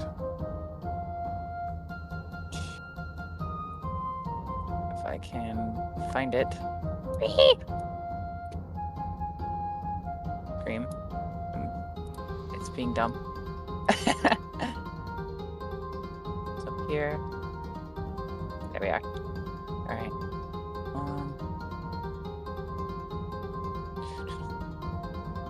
Where is my first stuff? I didn't mean to.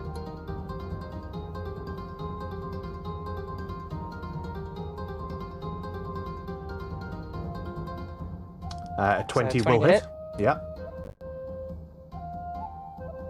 Are you wielding it two-handed or just one-handed? Two-handed. Click on the versatile then. Whew. Max damage as you strike it around the corner. You do indeed hit it. It strikes it in the side of the head. You deal a good bit of damage to it. It still sort of flies ahead of Ziggy and still is still standing. But I believe you do get a second attack. Yeah, I do believe so, and I'm going to do that again. Try and hit it again.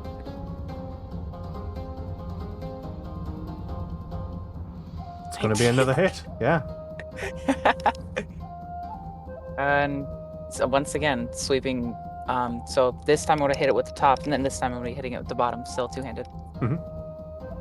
It's like an upward strike this time. Ah, dang. Yeah, as you sort of strike against the head and then sort of spin the quarterstaff and strike it sort of almost in the chest area, it sort of takes the wind out of it for a moment, but it's still alive. And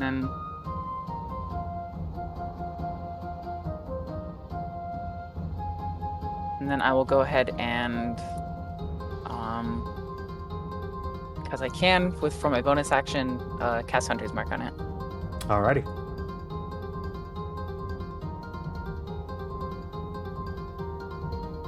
I should have done that first.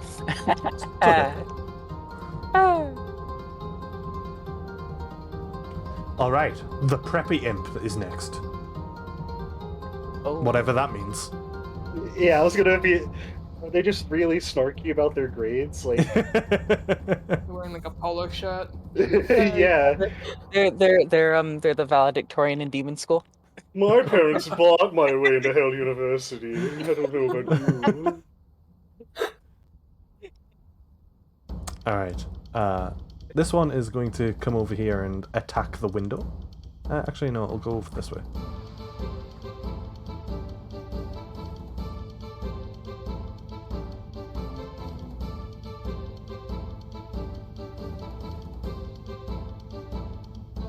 That's a natural 1. Third attack.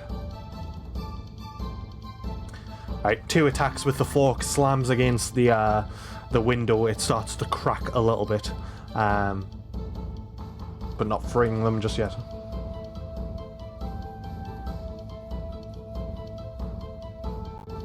Darshana.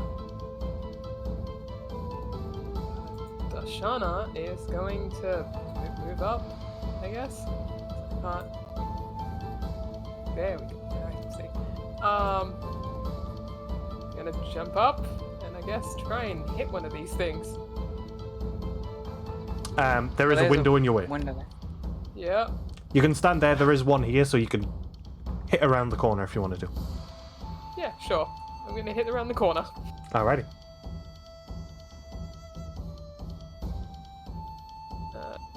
Okay.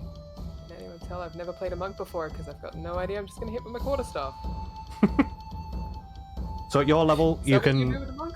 Yeah, you can attack twice, but then you can bonus action unarmed strike, or you can bonus action spend a key point to flurry of blows, which is 2 unarmed strikes.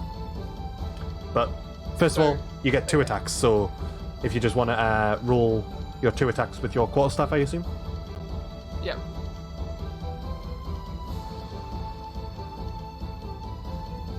That is 2 hits. Are you using it two-handed? Most likely yes.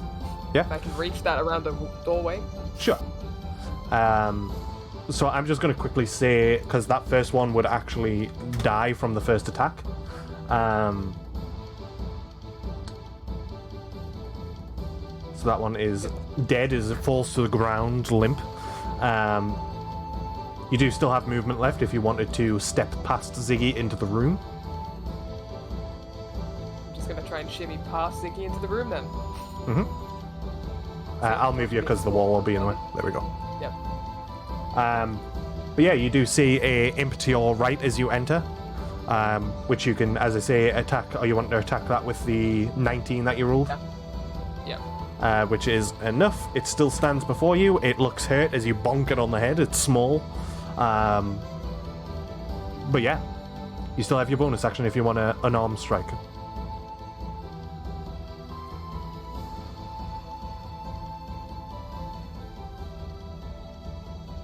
And that is enough to take that imp out, as that one also falls to the ground. Yeah. Smacks it in the face to death. Yeah. Yeah, just bonk. Bonk. Smack. Okay, I'm done. Yeah. Just like swings your quarterstaff around and then palms it in the face, Yeah, pulling the gonna quarterstaff step back. Oh, Ziggy interesting. And then out of the way again. As you step out, you are attacked by an invisible creature as it reappears. I will use protection as a reaction. Okay, so given it disadvantage.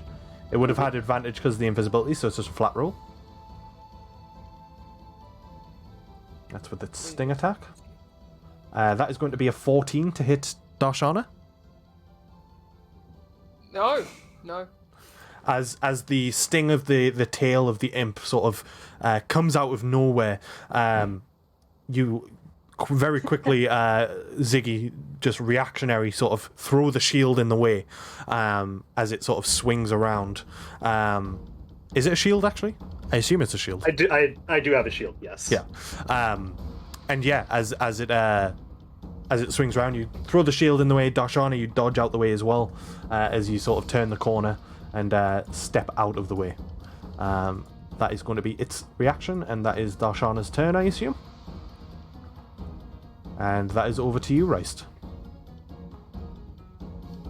See anything from here? No. I guess. If I move up, will I be able to see? I will just move you Does here that- without moving, taking Yeah. any of your movement. So just so Yeah, you can see what you actually would have been able to see. So you can actually see that there's something further into the room, and anything that you can see through windows. So for this one, for example, you can just see basically like shadows moving through the steamed up windows. Okay. There's everything is completely choked off, and I'm going to so this one back there. Mhm. I should probably know if it's a tough one or it's like It's a puny imp, right? yeah. That is a spine devil, so it's a little bit tougher than an imp. But all of these, the spine devils, imps, they're all basically quite weak fiend creatures. Okay. I'm just going to stay where I am and aim a crossbow shot at it and shoot it with my crossbow. Alrighty. So with advantage because I'm gonna use aim. Bonus action. Uh-huh.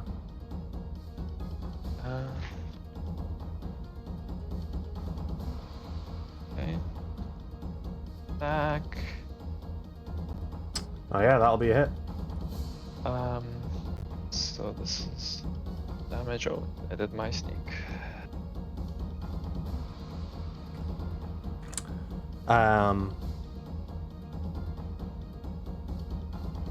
Good roll with it. It wouldn't get the 20 then. sneak attack though, unfortunately. Wait, why? Wait, no, because your advantage. Sorry, yeah. So yeah, as the I thought you were about to slit my throat there.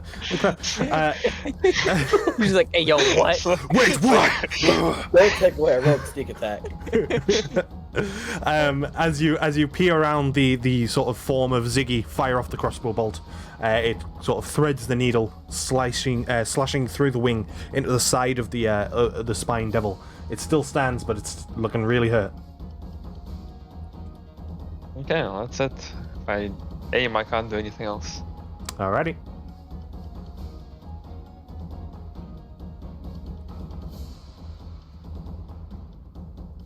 Find it funny that Ziggy opened the door, but he's gonna be one of the last to go. Yeah. That's Still contemplating the fact that he shouldn't have opened the door. You guys find anything in there yet? It's a true front line of that. Pretty sure Bowser is not even in combat order at this point. Alright, so Bottom. Poor boy. the window above Leovander and Ziggy on the sort of second floor, or I guess first floor for you Americans. No, wait. Got that wrong. Never mind. Ignore me. Basically, the floor up is the window smashes, falls onto you, Leovander. I would say Balshor and Rice, you're in a position where you can see the spine devil break through with its fork. It doesn't move or do anything beyond that, but it has indeed broken that window at least. It's going to be another spine devil's turn. Who is going to move out and down.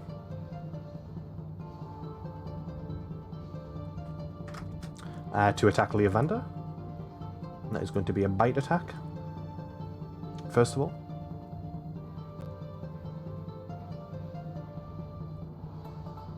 Uh, 13 to hit you, Leovander. That's a no. So And no on that. And then with its fork attack.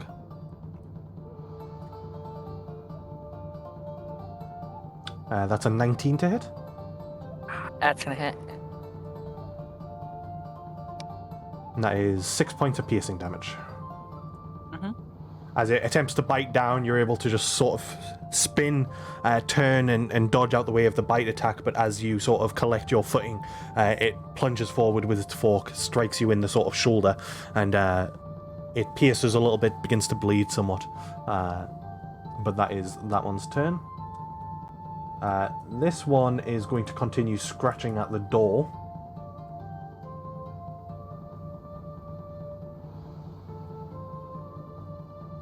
And it uses its turn doing so. Ziggy. Alright. Seeing it scratching at the door, I'm gonna charge at this one over here.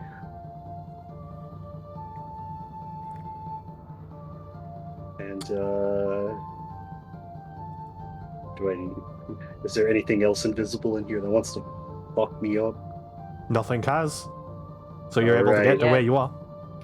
Then I will take a swing at him with my greatsword. Mhm.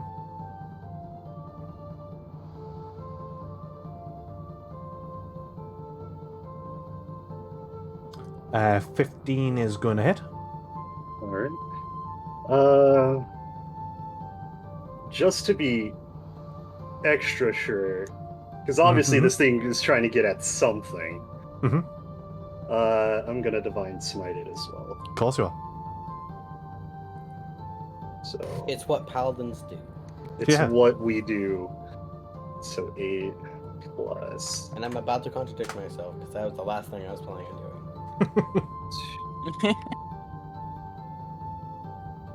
it's 2d8. It's still 22 altogether. It's a good job you did smite, because the damage from the blade wouldn't have been enough as you strike down. You cut through the sort of arm and wing of this creature as it lets off this horrible sort of screech, and as you sort of through your weapon through your body, unleash just an ounce of power through. It sort of spreads and envelops the body as it falls limp, falling to the ground, dead. Okay, so the route that I took here was 20 feet. I'm gonna use my last 10 feet to get to this one, and I have an extra attack I'm gonna use. Yep.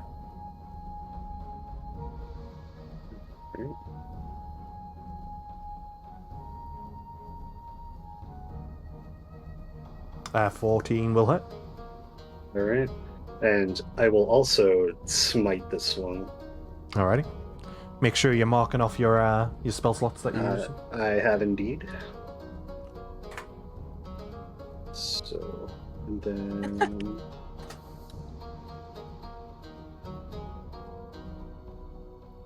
18 altogether. Yeah, once again, as you cut through, this one stands and is able to take the damage, but looks really hurt as the sword cuts through and tears through the sort of purple, leathery skin of this fiend, and the sort of, once again, the power and energy sort of envelops it. It limps a little bit in the air as it falls slightly, but it collects itself and turns to you with its fork in hand. And that's everything for me. Alrighty. A random imp appears. And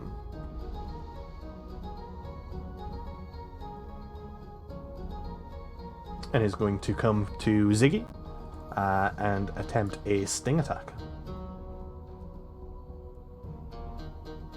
I love that I can't see what's going on. That is 11 points of damage. What did Not it 11 roll? points of damage, 11 to hit. No. Apologies. Which is obviously going to miss as the stinger sort of flies over towards you. As it flies and uses its momentum, you're able to just turn and dodge out the way of the imp. That is going to be its turn, and that is over to Balshor. Finally, I will do what I did for Rice. I'll just move you one step closer so you can actually see what's going on inside. All right. And I guess Okay. Sounds good. just for clarity, Ziggy is right here. Okay. I point up to the one at top and tell Riss to watch that one, and at the same time, I'll communicate telepathically to my horse and tell it to go back across the bridge to the start. Alrighty. And that's 5 feet, 10 feet, 20, 25.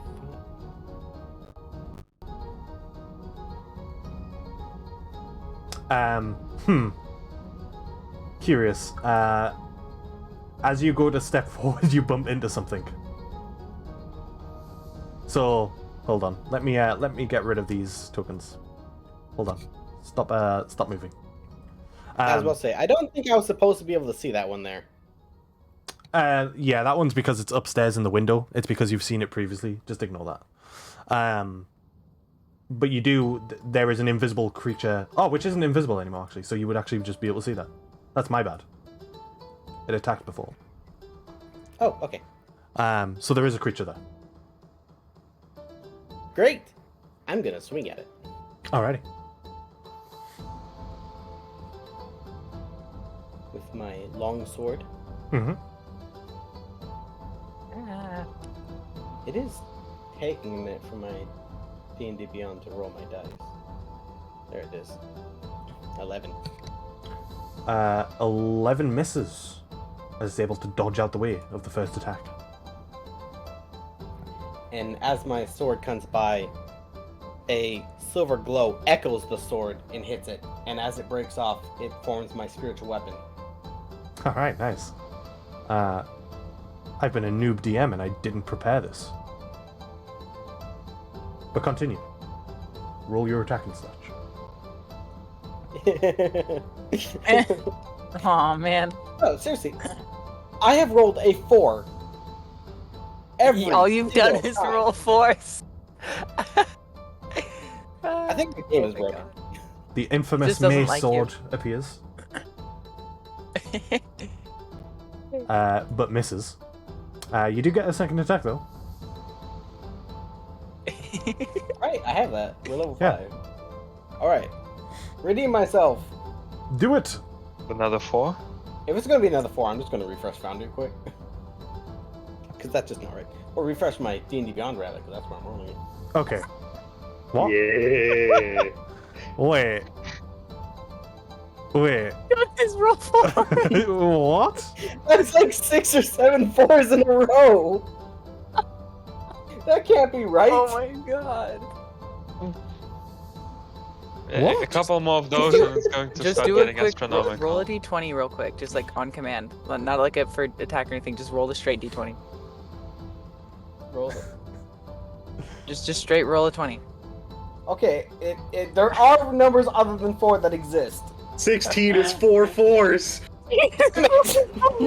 Just roll another attack? Sure. 5! That's 1 better. Okay, Well, wow. it's not bugged. No, it's just incredibly unlucky. Well, lucky, I guess, Oh depending on how my you God. I refreshed D&D Beyond, so maybe that fixed it. So yeah, I'm to as you stand here then. as you swing the blade, as the spiritual weapon appears and swings, and then you swing a second time, all just completely missing this very small imp that dodges out the way. Its It's life, too short. its life flashed before its very eyes, but it still lives. Well, that's my go. It's very short. Right, back to the beginning. Back to the legendary imp, actually, who has been dodging and diving and ducking and weaving, is going to attempt to God. sting towards Balshor.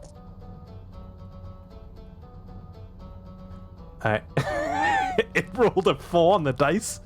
Yes! The rolling, 4s are contagious.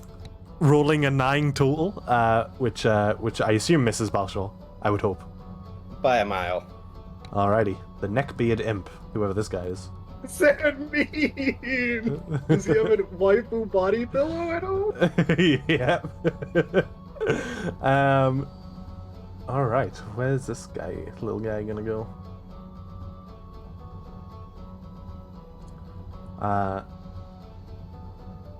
It is going to attack towards you, Ziggy. It will be with advantage. With advantage, it rolled a 4 again. Which brings it to a 9 total, missing. Something is going wrong. Just name the stream 4. Yeah, Do you have an aura that makes everything like near you roll a 4? apparently. Oh my god. Oh, this one's I think dead. it's just fucking.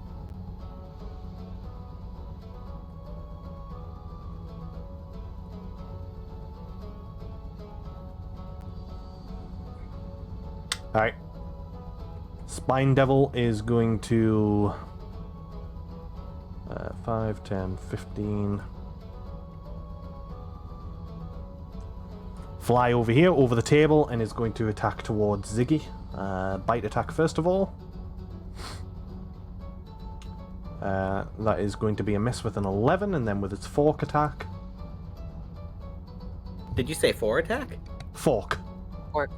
That is a 16 to hit Ziggy. Nope. Both attacks Sorry. missing. That is over to you, Levander. Or it's Alright, just PTSD kicking in. with this guy in front of me, I am going to just because I can still move my hunter's mark, right? Yes. Okay, yeah, we're putting it on him in front of me. This nugget. And then I will, because I believe I can. If I roll it one-handed, I get a. I was gonna say if I roll it one-handed, I get a bonus 2 to hit, right? I think so. You might, With depending on my features that you have. dueling, my dueling fighting type. Yeah, fighting style. Wielding melee and weapon in one hand, no other weapons. You gain +2 to damage rolls. No, damage rolls. Yeah. So you Okay. basically just get a flat +2, which can be more beneficial than just rolling a d8. Yeah. Yes, definitely. Yeah. But I was gonna say, I'm pretty sure I get it's because it's marked as 6 because it's marked as 1d6 +4, and then is it +2 on top of that 4 or? No, that is the. Oh, that is with the That is extra? with the +2. Yeah. Oh, that's a natural 20. That's a 20. All right, roll your damage. If you're rolling it with one hand, just roll the where it says damage. Yeah. It should roll. Wait, hold on. Oh, it didn't do it I automatically. should That's annoying. Roll an extra d6.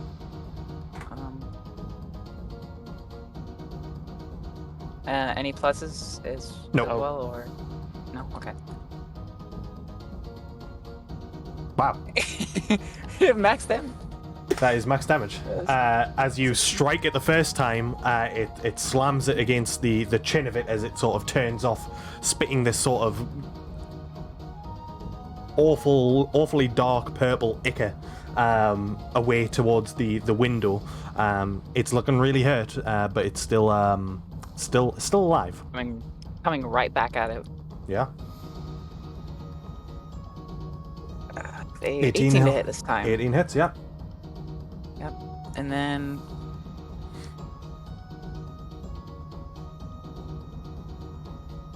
gonna be doing a versatile, normal, and then another d6. No. Oh There it yeah, goes, because right? actually, Yeah, because Hunter's Mark, wait. right? Or does it only The work once? first wait. one you have to roll 2 Hunter's marks. Roll 2d6 for me. Okay. They crit. I think I might have accidentally killed it. Okay. It wouldn't have died from the first attack either way. So. Okay. But that one definitely kills it. Okay. So yeah, as you slam it, hit it once with the quarterstaff, and then once again hit it for the second time, it strikes it, knocks it back a little bit away from you, as it once again falls to the ground dead. You have movement left. And then I believe I can. Yeah, I'll step inside. All right. Yeah, and over here, I guess. Mhm. And then my turn there.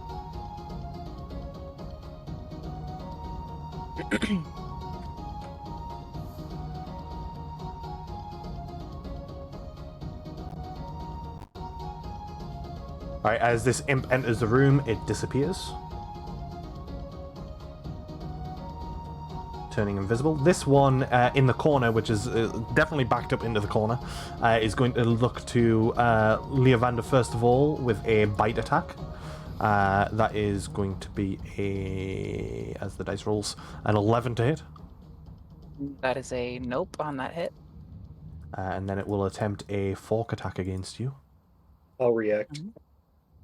All right. Probably is a good job because that was quite a high roll.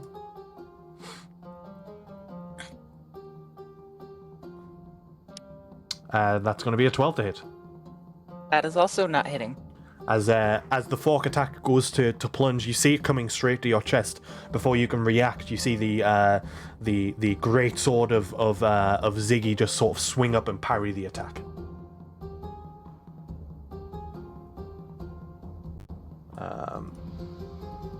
Another random imp enters the fray, disappearing from view once again. Darshana. Darshana is gonna move into the room.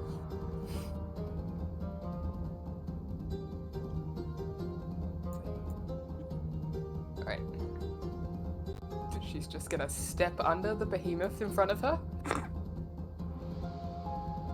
Around the lady, the everyone else, and At this then point, he's just like Okay. angrily trying to stop on the imp. There is going to be 2 attacks of opportunity against you. Oh no. The first is definitely going to be a miss with an 8.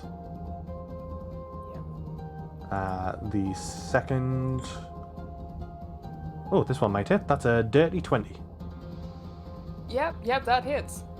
That is going to be 7 points of piercing damage. And I need you to make a Okay. Constitution saving throw. Sure.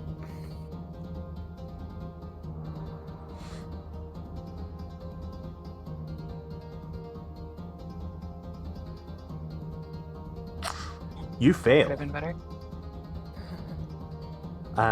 You take 8 points of poison damage. As the stinger of the imp sort of slashes into your throat, you feel this pump of poison enter your system. Not to the point that it will linger, but it did indeed hurt.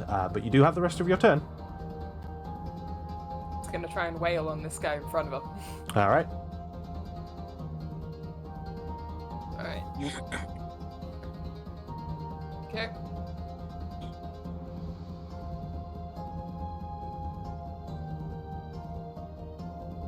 An 11 misses, a 13 hits. Two-handed again. Yes. That attack will in fact kill that one. As you sort of swing first, it sort of dives down and against the ground, dodging out the way. You readjust your footing and your form and strike down with the quarterstaff straight down as it sort of lingers on the ground and it just falls limp where it is, dying.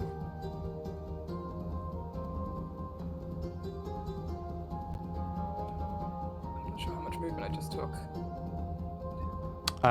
Well, you have an imp within reach right here. So you could Try and punch hit it. Yeah. Yep. Gonna punch it.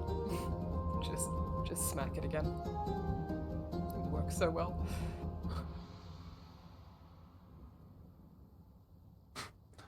I mean, 21 will hit. 4 points of damage. As you turn and strike it, it sort of, once again, it falls a little bit as where it flies, but collects itself. It's still alive. Just like eye it up, like I'm not over with you yet. Over to Reist. You do see one on the second floor in the window. I'm gonna need to move myself. Yeah, sorry, I can't see anything, so I can't actually It's all good. prepare my turn. Okay, so tell me about the one in the window first. Does it look like it? You said it broke the window, Yeah, it just smashed the window. and it looks like it might be going somewhere. It looks like it's coming out the window. Okay. What are my chances of getting to the second floor to the window? Is there like a balcony there, or is it just a window? You wouldn't be able, are you wanting to climb into the window? There's no balcony at the window. But you'd be able no, I to don't wanna climb up climb. pretty easily. I don't know if I want to climb in because I don't know what else is in there. That's fair. But yeah, there's no balcony. There's no way for you to get a footing outside of the window, unfortunately. Okay. And the ones inside, could I see which ones already took the opportunity attack and which one is? From where you if are, any of them are no, hurt. because the window, with it being all steamy and shadowy, you would have to step Well, so the you could see door's through the open, doorway. right? Yeah, that's what I'm saying. Where you were, you wouldn't be able to, but you'd have to step into the doorway, or like in line with the doorway. Okay.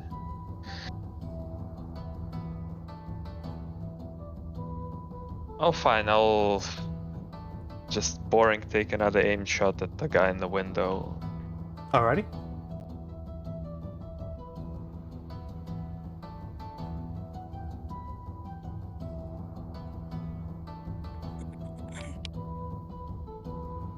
$24 will hit. 18 points of damage as the bolt flies off through the broken window, strikes it in the shoulder, it falls back a little bit. Still lives, but once again looking hurt. Then Alright, it is that one's turn. It is going to fly out of the window towards you.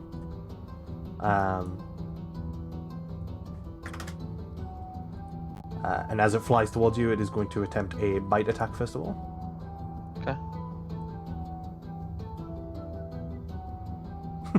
Can't imagine a 5 will hit. Oh. And then it will then plunge the fork towards you.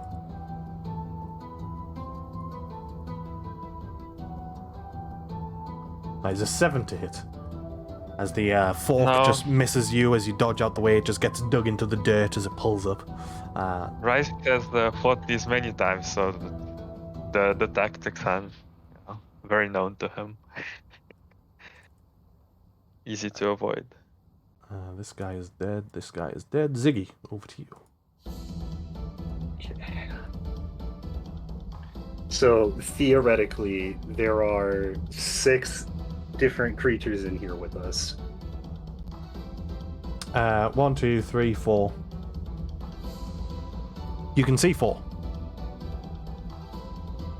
But would I have seen the one that came into? Did it Yeah. come into Okay. the room and Yeah. turn Yeah. invisible? So you can see 4, but you know that 2 have gone invisible. Yes. Yeah, that's. I'm aware of 6, Mm-hmm, but I can only see 4. Yep. Yep. All right. The spined devil in front of me is gonna get a great sword. I'm just gonna give it to him. He looks like a nice guy. Okay. He looks very confused. Yeah. Well, you might with that. I'll just hand it to him and be like, all right, listen, you can probably do a better job than me. I'm sorry. It doesn't take it. All right. Well, then I'll just use my second attack on it. Mm-hmm.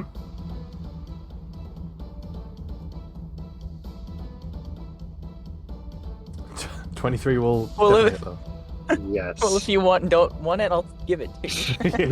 Yeah. All If you don't right. want it, you can take it. And then I'm gonna smite him, because that's what I do. Mm-hmm. So 15. Work off another spell slot. I can tell which one of us is going to be more defensive and which is going to be more smite heavy. Yeah. I have been both smite heavy and defensive. How dare you? Remind me, does smiting do more damage die if it's a particular creature? Is Only it just if it's undead? I think. Dead. Undead or Okay. fiends? Undead or fiends? Or fiends, yeah. It's a fiend. Yeah, You I was gonna are- say these are fiends. So I take. He gets 3. Wow. There you go. Yeah, So so, the- 29. I'm the thing- sorry, guys. The thing that prompted me to ask that was because I had 1 HP left, and I was like, I'm sure it does more damage left. And you'd done exactly the amount of damage you needed to. So there we go. Once again, as the greatsword cuts in, the energy envelops the spined devil, and it once again falls to the ground, falling onto the table, and clattering to the ground. That's everything for me. All right. A stylish imp enters the room Nice.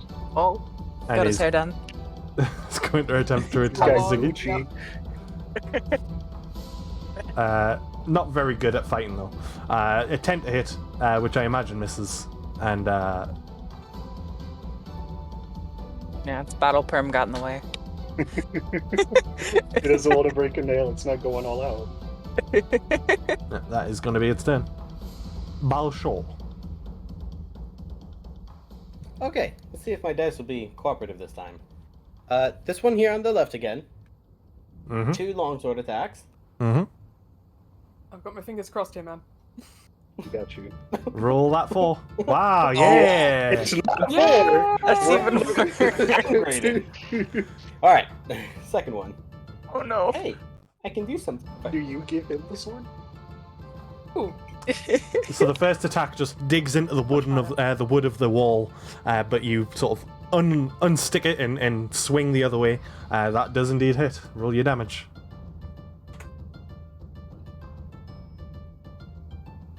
One-handed. So That is 6 points of damage. It's still alive, but you hit something that isn't wood. That's an accomplishment. Mm. And then the one up here, I'll smack with the spiritual weapon. Yeah. Roll your attack. I'll have to see if there's a way to set it up. There we go. 17 hits. Wow. 3 points of damage. Doesn't quite I'm just kill poking it, people, but- ain't you? I'll take what I Give can them get little at this jabs. point. Give them little jibby jabs. Alright, this one that you finally hit, Baltroy is going to attack back. It's going to retaliate. Let's see who kills who first. That's a 21 to hit. Yeah. That is 5 points of piercing, and I need you to roll a Constitution saving throw.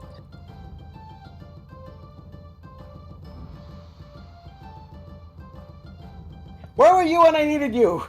Well, You're a paladin. Save yourself. what would have been 10 points of poison damage is reduced to 5. Unless you are resistant or immune. Only to disease.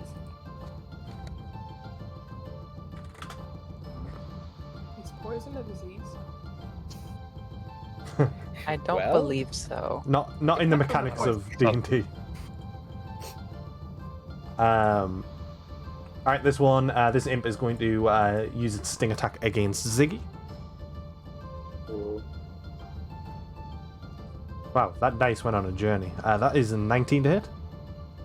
just hits. That is 7 points of piercing damage, and I need you to roll a Constitution saving throw.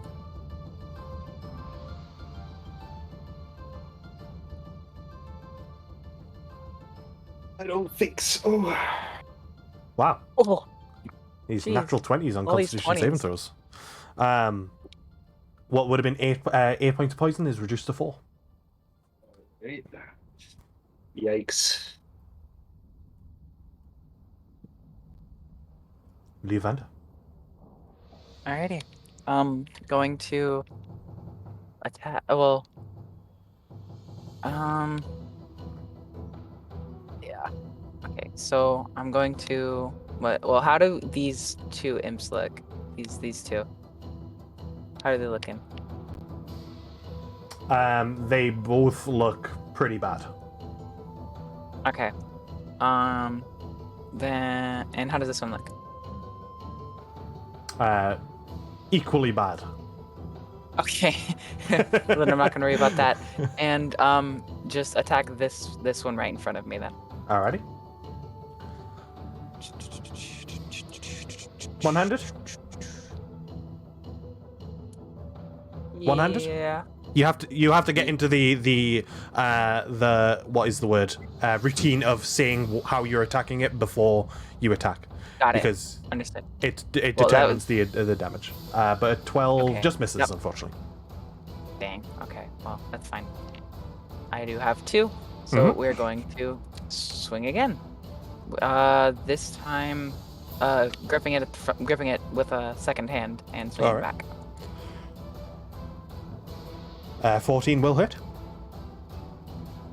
And roll. Nice. As you lunge forward with the first attack missing, you grab the quarterstaff with both hands, swing back on yourself, and strike it basically in the small midriff that makes up this little imp, and it falls to the ground, dead. All right. You have movement. I do indeed have movement. So we have invisible boys. I'm gonna move here. And end my turn there. Alrighty.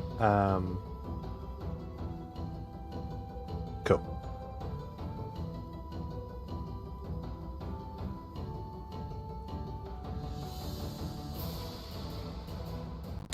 You're going to be attacked out of nowhere, Levander, Ah, that's as an invisible imp strikes towards you with a 17 to hit. barely. It hits. That is I've rolled a lot of 4s on d4s today. That is 7 points of piercing damage. And I need you to roll a Constitution saving throw, please. Rolling. Oof. Oh dear. Oh no. You take 17 points of poison damage. Oh my god. So hold on. So 7 points of piercing, and then 17 of poison. Yeah. So 24 total. How are you looking, Pain. Levander? Not very good. kind of. Not feeling very good. Alrighty, another imp is going to enter the fray. Coming from. Freaking bastards.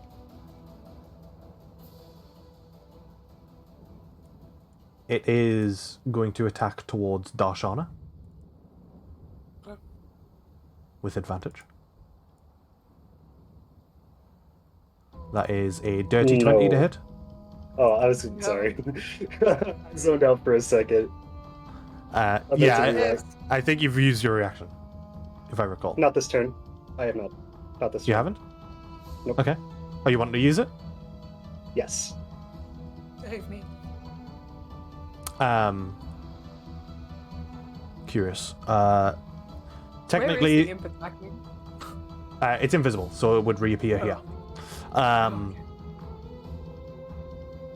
The first roll out of the 2 was the 15, which made it the dirty 20, unfortunately. So it still hit.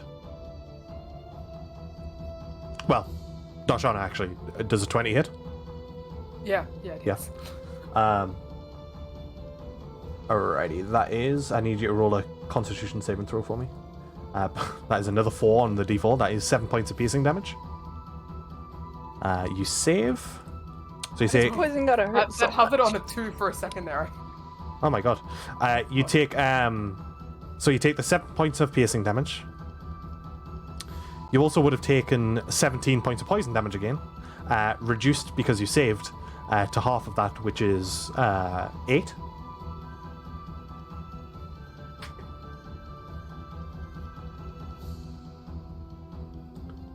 That is the imp's turn. It is over to you, Darshana. I'm gonna hit it. Like really hard, both of them. Fair. Right next to me. Yeah, that is fair. They're both getting it. So, Darshana's gonna hit one, hit the other one. So, like, on either side of Ziggy. With her 2 attacks. So which one are you attacking first? The bottom one? The one above. Oh, the one above, sorry. 23 Well, he's the most hits. injured. I'll just say the first one is defeated as it falls to the ground, dead. So your second attack is, I guess, to the bottom one? Yes. And, sorry, is this one-handed or two-handed? Two-handed. Both of them were two-handed. Cool. As you strike the second one, it looks incredibly hurt. Again, this sort of purple ichor begins to leak from it, but it still lives, just about. Yeah.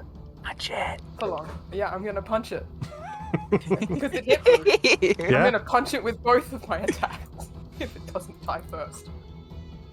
That is, yeah. As you strike at this with your second attack, it sort of falls and looks incredibly hurt, and then you just sort of drop the quarterstaff with one hand and then just punch forward as your fist contacts the imp. It strikes against the wooden wall, sort of bouncing off it and falling to the ground dead. There. Suck it. Ow. Darshana's just gonna slide to the floor slightly, like, ow, ow. Alrighty. Over to you, Rice. You have the spine devil in front of you. Yeah. I'm just gonna have a peek what's inside, if that's okay, Mhm. because I'm interested. Okay. So for Rice, the devil kind of flew down to him, and he was anticipating the attacks. So he's going to kind of reach for his rapier and in one motion strike at the devil's neck with aim. Mm-hmm. Once again. So like drawing and striking in the same motion with his katana. You said rapier. Flavor. Yeah. I just want to say, at least on my screen, that balanced on a 20, a natural 20 for like a moment. That could have been That so. would have been that would have been 50 damage. Yeah, it would have hurt. Yeah, so in this sort of incredibly quick single motion as you pull the katana and bring the blade across you, the spine devil falls to the ground dead. And then with the next motion, he kind of swings it the other way to have the purple liquor fly off and just sheathes it. Yeah. And as you say, you sort of swing the katana, the ichor sort of sprays off, cleaning the blade, and you can place it back in your scabbard. And he's just anything standing still on the same spot, like not moving. It's just shot 2 in the head, sliced his neck open. Efficiently done. Over to you, Ziggy. It's the guy. I will move 15 feet to be right here, Mm-hmm. and I'll attack the imp above me, seeing as it seemed to do quite a bit of damage to my newfound comrade. Yeah.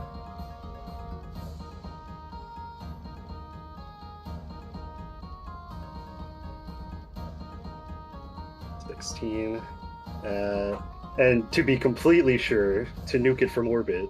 Mhm. It's the only way. Nuke it from orbit. You're gonna smite it. I'm Way gonna of the smite is that smite way the we've done shit out of 1,000. this. Kill it with extreme prejudice. Demons detected. Well, we can't say he did anything half-assed. Wow. Well, yeah. That would be You know, 26. That 26 You know points of what? damage is enough to What are you gonna do? Just Decimate explode it. the damn thing all over me? Yeah, it just like disintegrates in front of us. once And again then- another imp falls to the ground. Turning around and attacking the one in front of Belshore. Mm-hmm.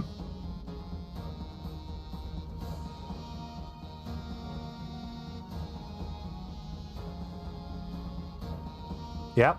24 hits. Ooh.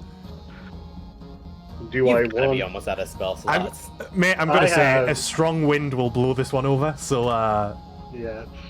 you swipe Well, away. for posterity. Okay. Another imp bites the dust as it falls to the ground, reducing itself to a minimal threat. Otherwise, that, for lack of a better term, is the end of the combat. As a quiet enters the room, you do begin to hear now the kerfuffle of battle, and just for ease, I'm just going to get rid of all these tokens. I'm gonna place my hand on Dasana's shoulder and say, "Good work," and then I'm gonna lay on hands for up to 25 points of healing. Yeah. I'm gonna do the same. If you will allow me to. At the moment, she's just gasping. Okay. I'll just put my hand gently on your back and I'll give you 25. Adam, do I know if the poison comes from the bites or the weapons? That brings me back up to 39. The Detail sting, I believe. the poison was specifically the imp's tail. Right. It's not like a lingering poison, so it's not something that lingers in the body. So it's not like a threat going forward in that sense. But yeah. And also, Go on. okay. Well, for to Ziggy at least, it would be very noticeable. Luvanda would shudder slightly at the touch of his hand. Sorry. But not push it away. It's the only way I can heal you. I know. Not what's it called? Not like pull away, but shudder slightly, just like. I know. But Ziggy would still just kind of be wary of him and so apologize. Rice, what were you going Rice to is say?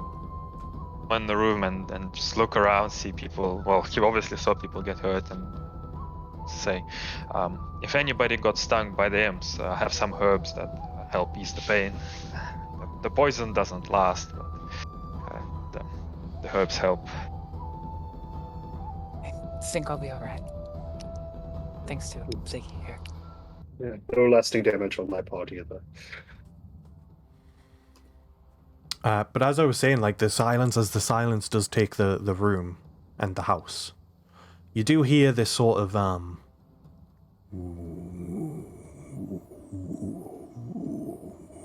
it sounds like it's coming from upstairs. This is a sound that would be incredibly familiar to Reist and Balshor. This is a sound of an open gateway. And beyond There's that, a gateway. beyond that, you also hear, just as Reist says this, in response, almost in response to that, you hear a voice, Ziggy especially, and Levander coming from this door. You hear a male voice say, "Hello." I'll go to the door and open it. Wait, People there? don't. Let's close the gateway first. They're safe in there. All right. As you attempt to open it, Rice starts does- rushing upstairs. it is locked. So Okay. Yes. We'll be right back down. We have to take care of the portal first. thank you. Are you alright in there? Are the children alright in there? Are they with you in there? Rice is dashing upstairs, Mm-hmm. basically. Someone asking about the kids. I broke my character. I'm Yeah. stuck behind. Yeah, is it it- just disappeared. Is everybody okay in there? Are you all right? I was trying to rush up the stairs. I am all right. My daughter, though. And right as you hear the voice of presumably the father say this, and as you sort of rush upstairs towards the gateway, you do see beneath the gateway is the unfortunate the corpse of a daughter of a young girl. Okay. Do I know if there's any meaning to the fact that there's a corpse under the gateway, or does that seem like a coincidence to me? Make a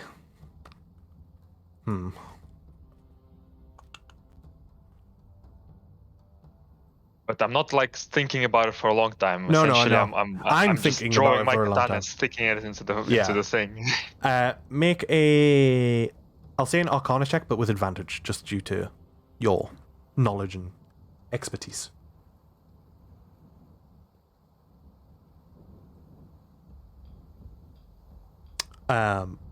Ooh, 18. You do not believe that there's any sort of meaning behind it, but likely the daughter is who has caused this gateway to open. As you sort of approach it, you see a book with symbology upon it close by.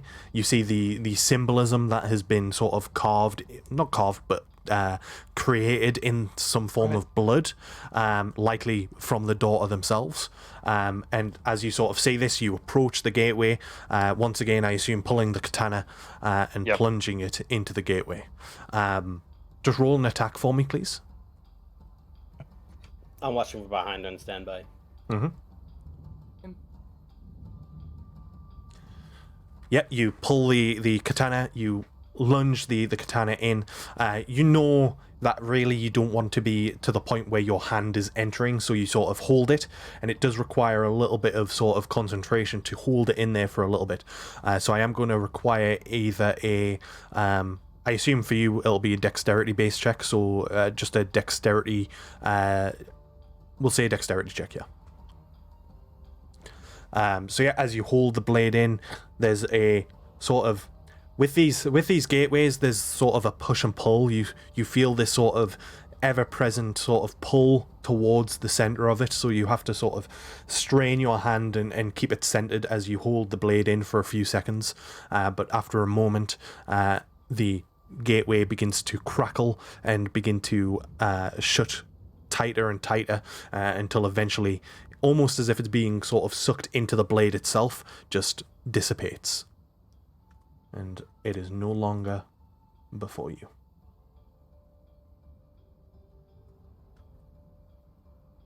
The moment they disappear, Shana's gonna go over and check on the girl's corpse. Rice is gonna look at the book. Yeah. Follows through and kneels down. Darshana, you can roll a medicine check if you want. Bryce, are you actually wanting, like, what are you wanting to read the book? Are you wanting to just... Oh yeah, I'm trying an to idea figure of out what it what is. sort of book is it. Like Mhm. confirm the theory that it's instructions to open a gateway, and discern whether this was more of an accident, or if it's like propaganda material, or what is it? These are as you approach the book, you do see that these are specifically instructions on how to open a gateway. Now, the book itself goes as deep as just sort of lore behind the sort of layers of hell. But the page that it's specifically on is indeed instructions on how to open a gateway. The symbol that is on the floor that has been sort of printed into the blood is identical to the symbol that you see on the page, which is a requirement for the action of opening a gateway to the other realms. Okay. And this is like in the middle of their room, so Yeah. Like, are they just all in on it? Is like, what does Rice think, or does it look like this was done quickly while nobody was around? It's incredibly difficult to say, Okay. especially without speaking to the father. Like, just the scene itself. It is obviously in the room. You can see as you look in the room, there's there's two beds, like a can't remember, one bed on top of another. Can't remember the name of it. Bunk bed. Bunk bed. Thank you. There's a bunk bed in the corner, which is presumably the children's, and then there's a larger, more suitable bed for an adult, but that's on the ground. That is this one here. So yeah, as you look around, there's nothing to say that it was done either in private or together. It's difficult to say without actually speaking to the father or anyone else. I'll take the book as evidence and just like, while the others tend to the corpse or whatever they want to do with it, Rice will like inspect the room for other clues. He'll try to see if there's more sort of things that are aligned with these fiends. Make an investigation check. As for Darshana, as you check over the corpse of the young girl, she is definitely dead and has been for maybe 4 to 5 days. And the blood symbol, does it look like it's been about like as dry, or the blood Yeah, for about as long? it's dried. There's still sort of damp spots that you imagine is just due to the amount of blood there, but once again, that's been there for a similar amount of time. But the like symbolism where she drew, that's pretty dry, I'm imagining. Yes, yeah. Yeah, okay. And in fact, I would say as well, you can see that it is her fingertips. She doesn't look like she has died from any of the wounds that she's caused upon herself to draw out this symbol. But specifically her sort of, some of her fingertips are covered in blood, just the fingertips though, which would suggest that she's the one that drew the symbol into the blood. Okay, yeah. During this time, as you're sort of looking over that, Rice, as you look around the room itself is a pretty basic and simple room. There's no evidence to suggest otherwise, that anyone else was involved or that there's any other sort of belongings here that would suggest sort of foul play. You do see a katana beneath the window here. It looks ceremonial and likely was once used when the father was perhaps younger. You also see some armor here as well. And yeah, the rest of the room is pretty basic. There's a piano there. There's some banners of what you imagine is the house's or the family's sort of symbol, shall we say. There's a set of tea. Yeah, there's a bunch of stuff that you would expect to see in a household with a father and 2 children.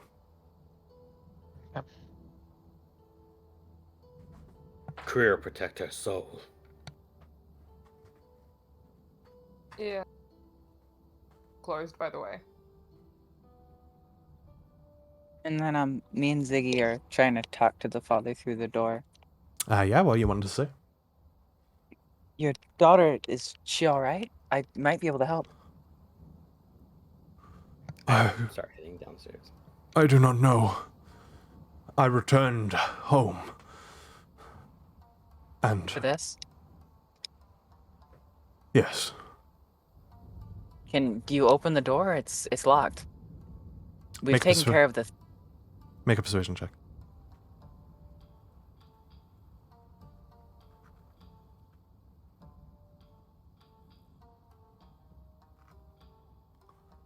-1 + 3. That's aggravating. After a moment, there's certainly a moment of thought. They do not immediately respond. They don't immediately unlock the door. But after a moment, you hear the silence cut by the as the door is unlocked, but not opened. May I open the door? We've taken care of the problem out here.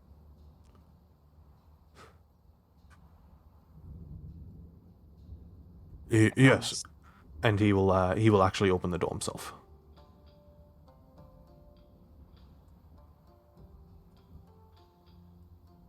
I believe Ziggy and I would take a step back probably to give him the space.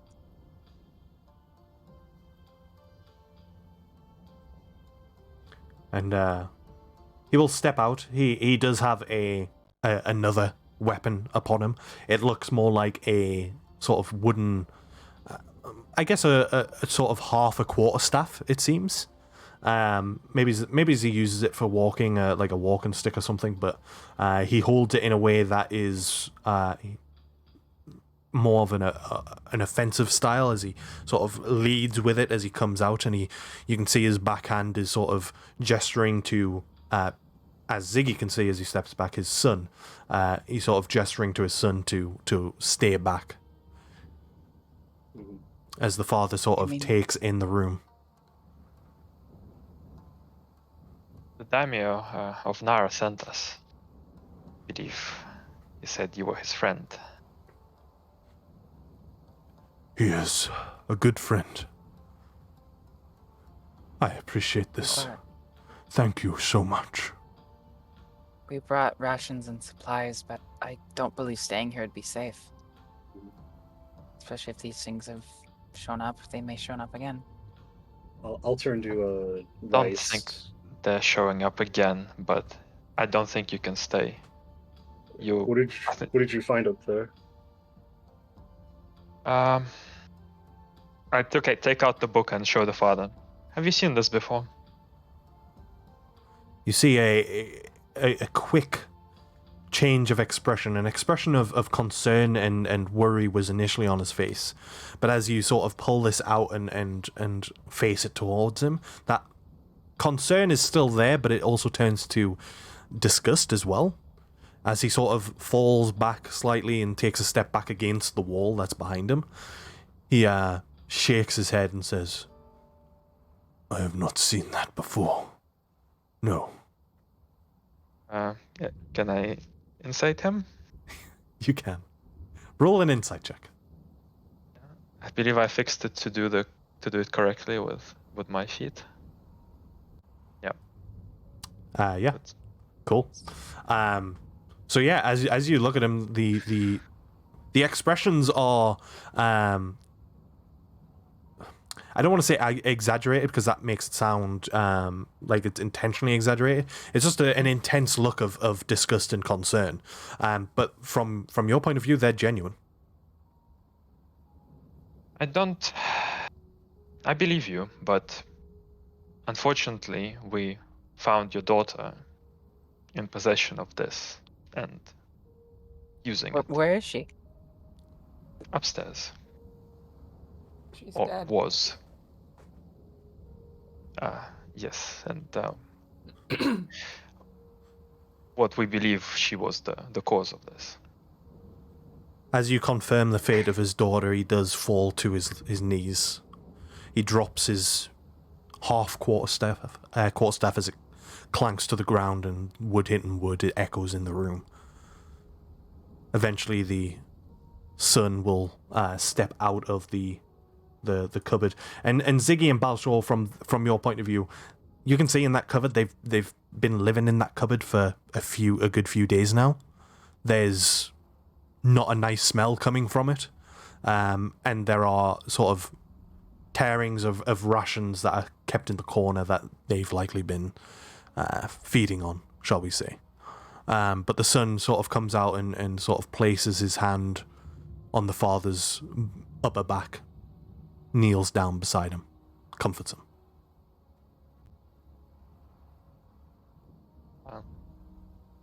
I'm interested. Does the son see the book, and does he recognize it? Roll another insight check. Do I I'd roll also for like the to check feat or that. just straight inside? The feat is for determining lies only. Just straight insight. All right. At least what you were trying to distinguish there, it sounded like you were just Yeah, that's 28. Jesus fucking Christ. You do see their eyes look towards you all, and it does linger on you as you sort of hold this book out. I assume you're still holding it in some fashion that is visible. I kind of want him to see it, and I want to judge his reaction.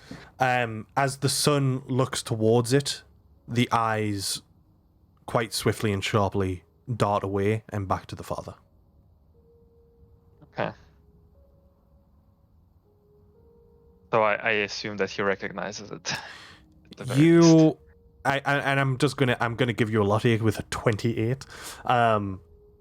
You determine recognition, but you determine guilt as well. All right. I'm more interested in where a child so young found the book, or how she gained access to it. It's not something you find in a normal shop. Doesn't look like there are many shops around here anyway, but I think our Market. other young friend here might be able to help us with that.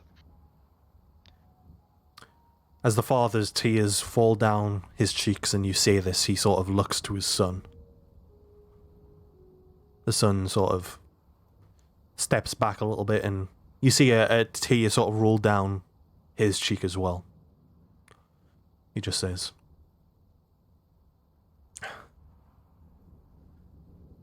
"Last time we were in Nara. Well, a week or two ago, I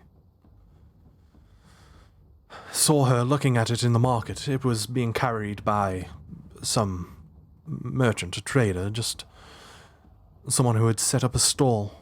They were selling all bunch of books and different reading types, and you know how much she reads, Father.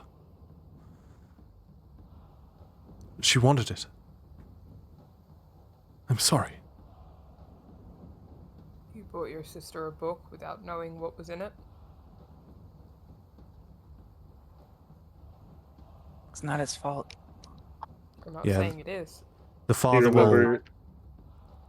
will glance towards Deshara as you say this, and then return his glance back to his son and brings him in closer and sort of presses his forehead against his son's forehead. Can you tell us anything about that merchant? Mhm. She was quite old, human. One of her eyes were incredibly cloudy. I imagine she was blind in it. And Most definitely. beneath that eye was a scar in the shape of a star. 7, 8, maybe 9 pointed. Difficult to say. Given who my character is, Mhm. would I recognize, or at least somebody that looks like that in the Uh, marketplace? Roll a history check.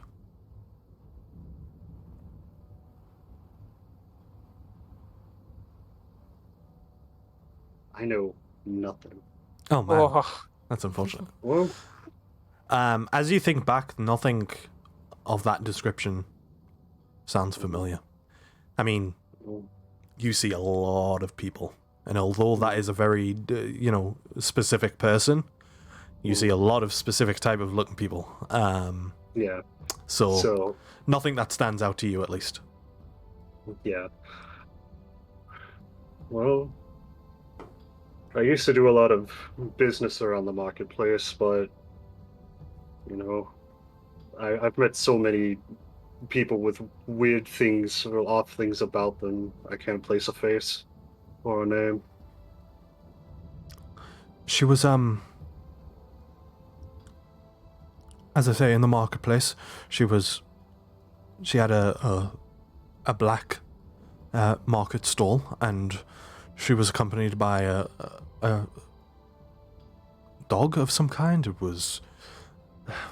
It looked like a wolf, but not quite a wolf. It was a dog. It was a trained dog. She was able to play with it, and it was rather friendly as I approached. She said it was a book of tales, myths and legends, and I'm sorry, Father. So sorry.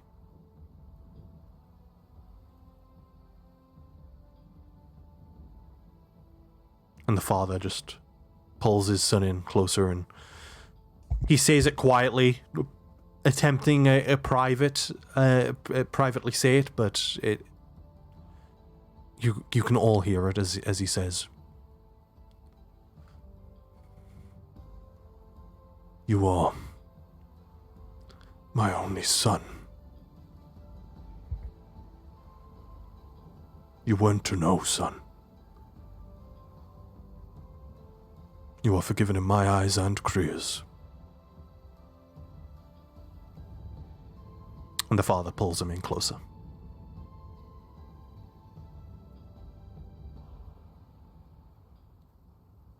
Just a question, as a character on this one. Mhm. These people are friends with the Daimo. Would they be recognizable in the city? Like, would people know them, or? Not necessarily, and none of you recognize them. As a reminder, the guy who's a daimyo at the moment has literally just taken that position, and so although he was the son of the previous daimyo, he wasn't in like the quote unquote spotlight that much, because his father is the he was the tactician, he was the sort of master of arms and all this sort of stuff. His son just sort of blended in to the background essentially as his father took the position of daimyo. So like, yeah, he wouldn't be like renowned or anything like that. Maybe those that are close to the current daimyo now would know of this man, but yeah. Would anyone trying to actively attack him from a different side, let's say, be able to find out about this family? What was that, sorry? I was asking anyone who was actually trying to target him on purpose by trying to find out something about the new daimyo, would they be able to find out about this family? Would they have to be like close to him themselves? No, I mean, I'm sure, like, if much like everyone else, I mean, the son before he was became the daimyo, lived in the city. Though it was at the estate, he still existed in the city. The daimyo and their family are all about the people of the city, so they exist within that sort of circle. They try to expand and sort of exist in the city itself as part of the people, as one of the people. So like, if this person was a particular target, for example, or someone wanted to get to this person, there would be more than enough opportunity to learn about them within the city itself, whether it's by following, talking to them, whatever means they wanted to take. Okay. As you look at him, I mean, it's not a rarity in this part of in this country in general. But he looks like, although he's older, he looks physically capable. He's adorned in some ceremonial armor and looks able to take care of himself in combat. He looks like he has been in combat. He has a wounded eye, which is covered at the moment. So it's possible that he might have been someone previously, in terms of he might have been part of a an army of some kind, or served the daimyo in some sort of official capacity. But as I say, not to the point where he is recognizable by any of you. Yeah. Deshaun will just speak up after giving them a moment of privacy and just... Did the lady approach you or your sister, or did you approach her?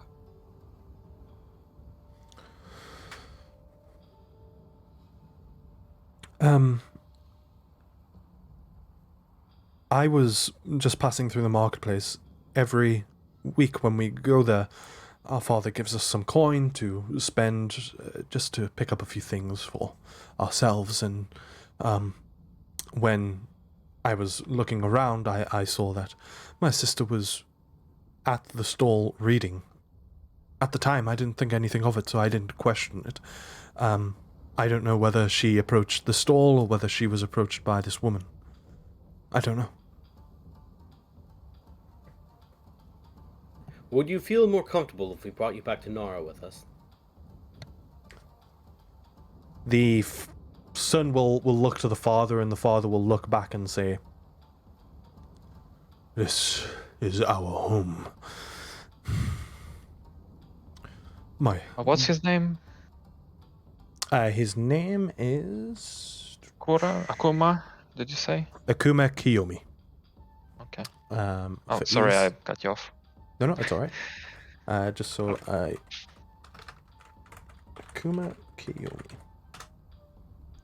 I'll let him finish. He says, "This is our home. My daughter lies unburied. I must take care of her, take care of my son, take care of my home. To return to the city now would be a disservice."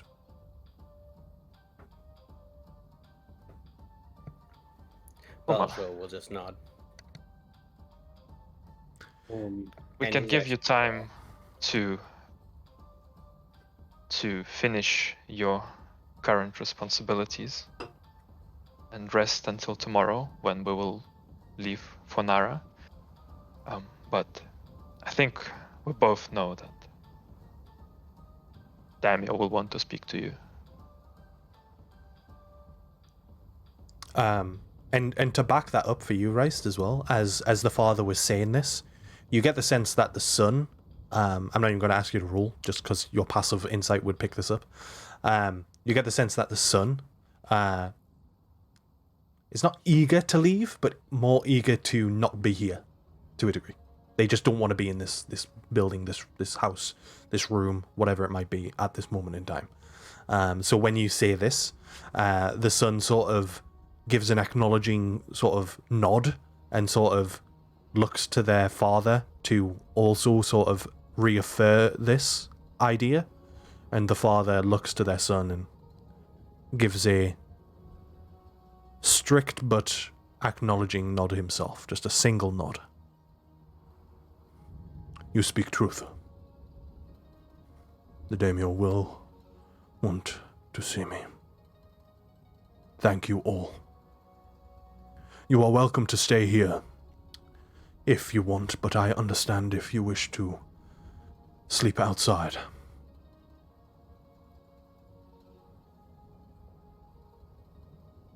And he is just I going have to no- bow and hold his position in bow. After a moment, I come back with the supplies. We bring you this As Rice said, we will be leaving as soon as tomorrow. But regardless, eat, drink.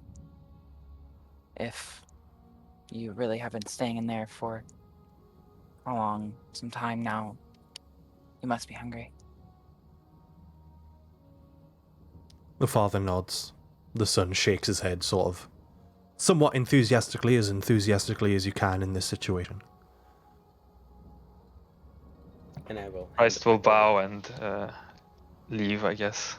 Give them the space. I'm gonna take a quick look around the room, and then I'm gonna pop a divine sense.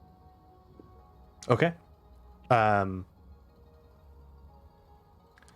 you pop a divine sense, the whole building lingers. It's blinding, overwhelming. You can't distinguish the intricate sort of details of a room, of the people around you. This whole area has been affected, has been Tainted. Yeah. And there are any fiends left around here? Not that you can see. Not that is visible. And as I say, it is very overwhelming, but as you sort of focus your sight, look around, are you going around the whole building? Yeah. As you do so, the father and son begin to like clean out the literal shit and piss that is in there. That was in buckets and stuff. So they go out and get rid. And as you sort of head upstairs and make your way around, there's a kitchen out the back, which is also clear of threat. But yeah, you look around. Although the entire building, as I say, is tainted with this sort of stench, this visual stench for you at least. There's no fiends that are nearby. Okay. And I'll go to Akuma.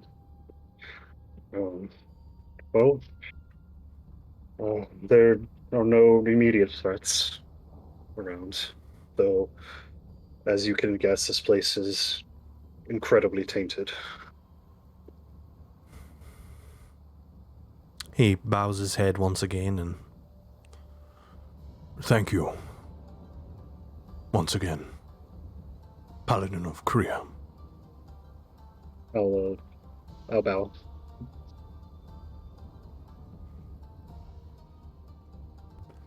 And yeah, father and son continue to clean out any mess and eventually prepare themselves, at least with just like a cup of tea, just to perhaps comfort themselves. As Dashana would have seen them starting to clean out, she would have bowed and offered to help them with cleaning out the room, as well as anything else they needed. The father will look to you and again bow and acknowledge the offer, but just say, "This is our home, our responsibility. But I appreciate the offer."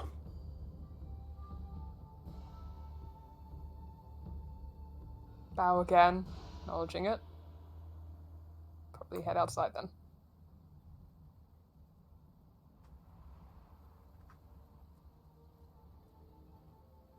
Does anyone else look particularly hurt? I'm not looking too fresh. Doesn't have a single scuff on him. unscathed. Whereas Ziggy is very scathed. You know, Ziggy for is very scathed. as much as I got attacked, it could have been a lot worse. It could have. I could be dead. I'll drop a level 2 cure wounds on Ziggy. Thank you. Sorry I didn't quite get to you when you got attacked. I'm alright. I'm just glad everyone else is. So, Rice will sit on the edge of the whatever lake it is. Mhm. Get some herbs and roll them up, light it up, and Blaze it, yo. and yeah. Well, no, it's just a tobacco. It's medical. It's And medical. Yeah. well, yeah, it's like not hallucinogenic, yeah. And just look around and see if the nature is coming back. The birds, the fish. I was actually going to mention the same thing. Lavanda would have done the exact same thing the second she walked outside. Just immediately started listening for birds and such. Same. I was just gonna stand next to Rice and gaze out on it. Everyone who wants to look for nature, look for wildlife, roll a perception check.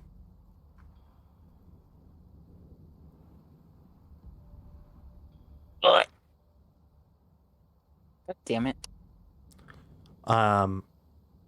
Reist and Ziggy, and I'm gonna say Leovander anyways, just as a little bonus for your background and where she comes from, for example. You get this feeling that the wind itself has died down. There's a much more natural breeze now.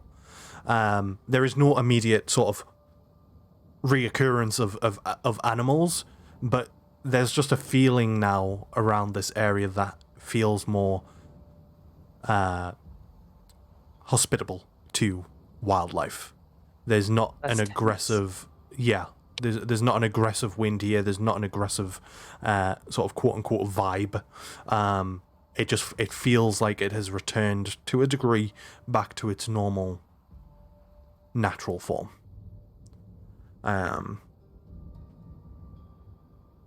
As I say, no fish in the water, but perhaps tomorrow.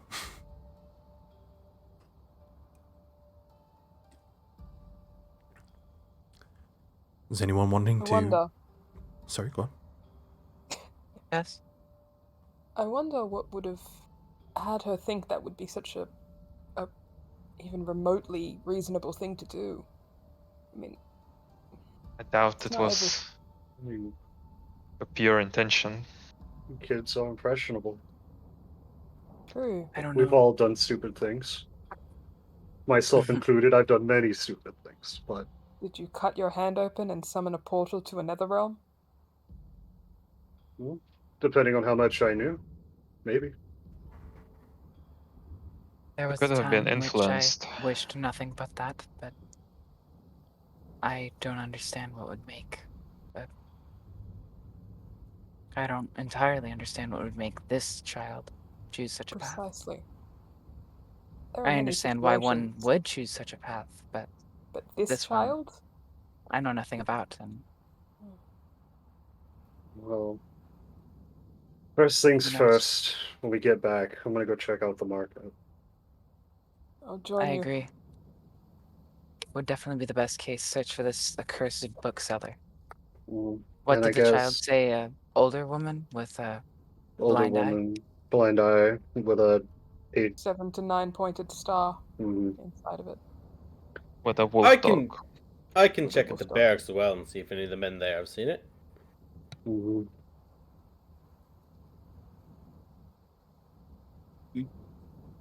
How does a bookseller like this go unnoticed within the city? Depends I on the don't know. intentions.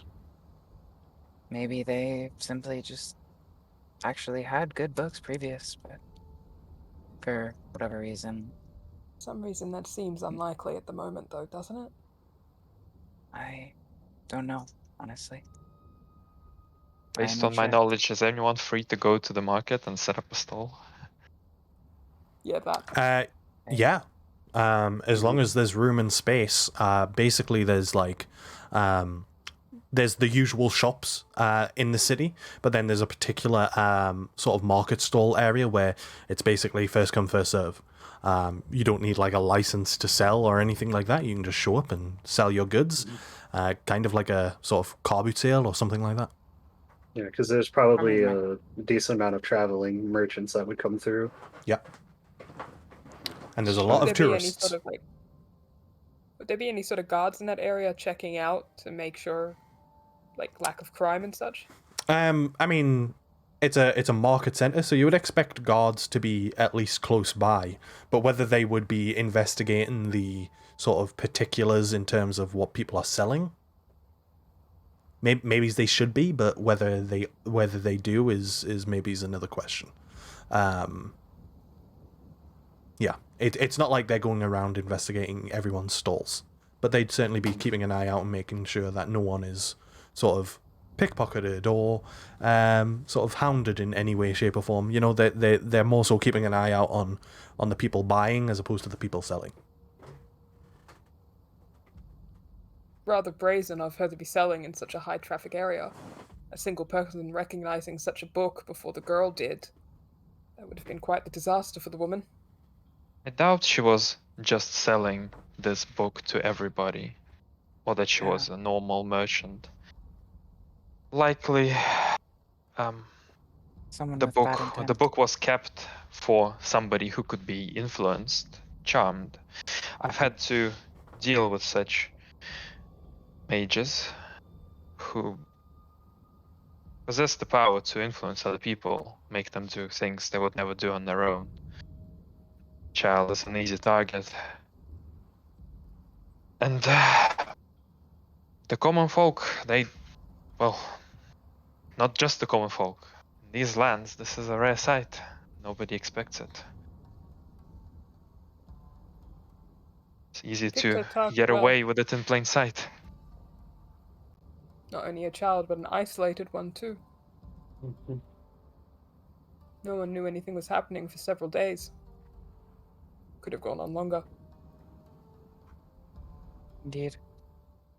Especially if this was planned to be, for example, well, they said it was their home, but regardless, it seems as they don't leave for some time, only to come back when they absolutely need supplies and such, so them not coming and going likely would have been a common thing, Well, or not at least something one unusual.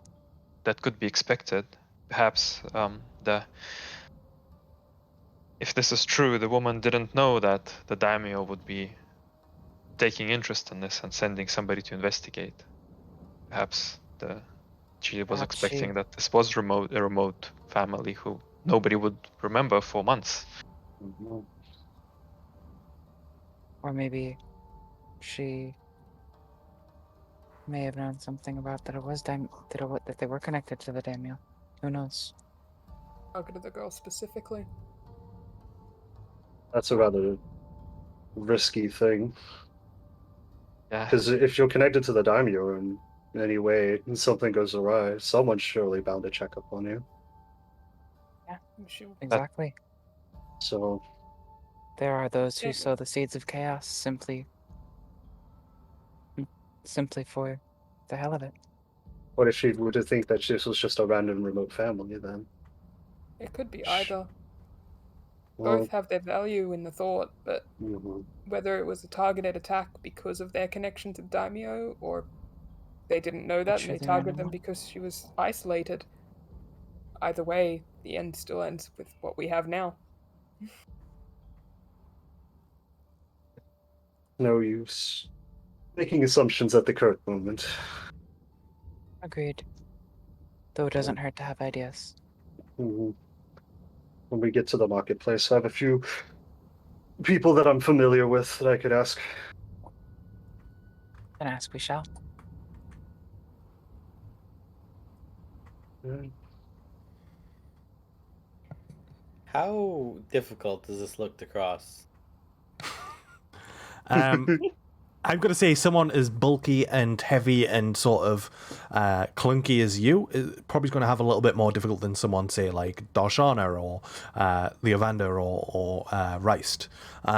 It's possible. It's not like so difficult. It's just it's a thin sort of bit of stone, and you have a lot of heavy armor on.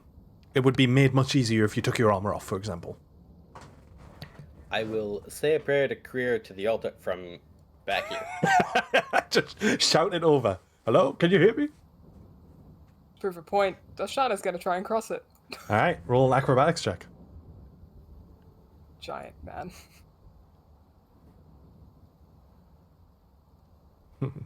Well, what are my odds of jumping over it? Probably not very good. What is your jump distance? Because it wouldn't be impossible. Darshana, as you begin to climb over, it's a little bit slippy. Perhaps some of the water sort of spat up and caught some of it. You slip a little bit and you catch yourself. As you get to about the center, you completely fall and you lose your footing. I need you to make a dexterity saving throw, please. Yes.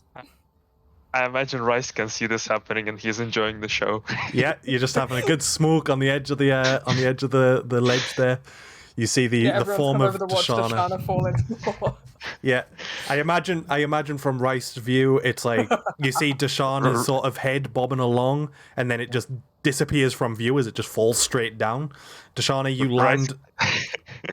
Sorry, go on. Can also totally tell that Dashana is trying to show off at this point. I can jump 16 feet. Dashana, as you fall down, you basically like have your thighs wrapped around the stone, and you just about catch yourself before you slide off to the side. Roll another acrobatics check for me, please. Dear. Oh no. God, she's just not having it. You get Just up. let her go in the water already. All that poison messed you up. Yeah, clearly. You get up and you basically fall to the other side, but you get there. It just didn't look great, is all. Rice is disappointed he didn't hear the splash. Well, Shana's kind of disappointed she didn't hear the splash. Balshaw, you look at the distance, you think, maybe I could make it. I'll give it a shot. Get a running start. Rice is crossing his fingers for a splash this time. Balshaw, roll a athletics check for me.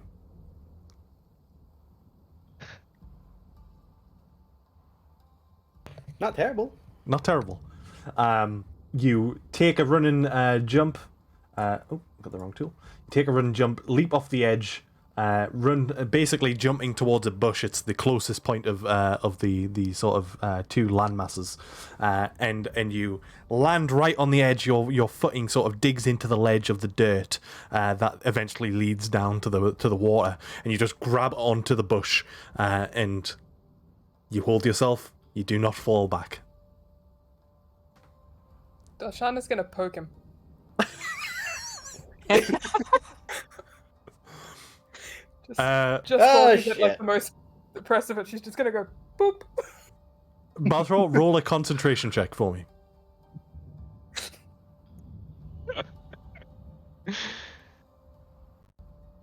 It should be said she's doing all of this with a dead straight face as well. Like physically, she's giving no indication she's just messing with this guy. As you land, sort of just about hold yourself, Darshana just casually walks up and boops you. Serious look on her face. You slide a little bit on the bush, but you very quickly sort of reassess your grasp and pull yourself up safely. Disappointing. She just has a disappointed, grudging look on her face, like, oh, damn it. I'm going to have a big old grin on my face, and I'm going to instant transmission myself, or so it seems, with Misty Step to right here. How are you getting Cocky back? bastard. You're one of those. Now, is this instant enough that Darshana would not see it coming? Yeah, you would basically see Ziggy just disappear and then almost immediately appear right behind you. Hey guys. The hell? Where the... She just kind of turns around, very rapidly, almost falling over the bush, and just kind of stares at the giant lizard man like, the hell? I'm very nimble. I'm surprised. Yeah, I would be shocked if you could see me running across there. Livana Sure, you did run across decides to climb across. Well, you with him. didn't see it, so you don't know. that. Acrobatics check from Leovanda. Make room for Leovanda. you begin to move yourself across. You see where Darshana slipped. There is a bit of the stones are wet, so you sort of keep your footing in the center a little bit more. And it's nothing flashy, but it's consistent, and it's sort of a good posture, and you keep yourself straight on the stone. You make it to the other side without a problem. And as a slight flourish, she flips her quarterstaff around and then puts it on her back. Deshaun will just Lights another smirk. one up, and he knows they have to go back, so he's waiting. I thought I was the show off. What? But yeah, you all see. I mean, this landmass is obviously bigger than the map allows. It's not too much bigger, but it essentially is just this shrine that's on here. There's a couple of like handmade sort of symbols and sigils. Pardon me. A lot of them look to be just sort of carvings into stones that have been that have had a fist carved into it, symbol of Korea. Some that are a little bit more specific and intricate. There's sort of metal amulets that have been made and created, and these sort of symbolize the fist, but also the fire that usually surrounds the fist of Korea. And yeah, there's some sort of there's some flowers and plants that have been left as well. Yeah, it's basically just a shrine to Korea.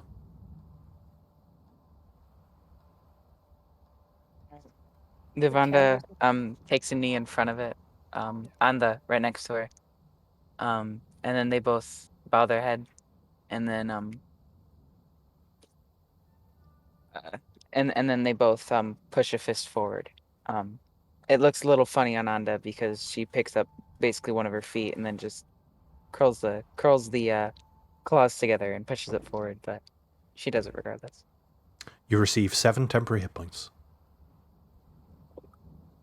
as you show your gratitude, your respect to Kriya.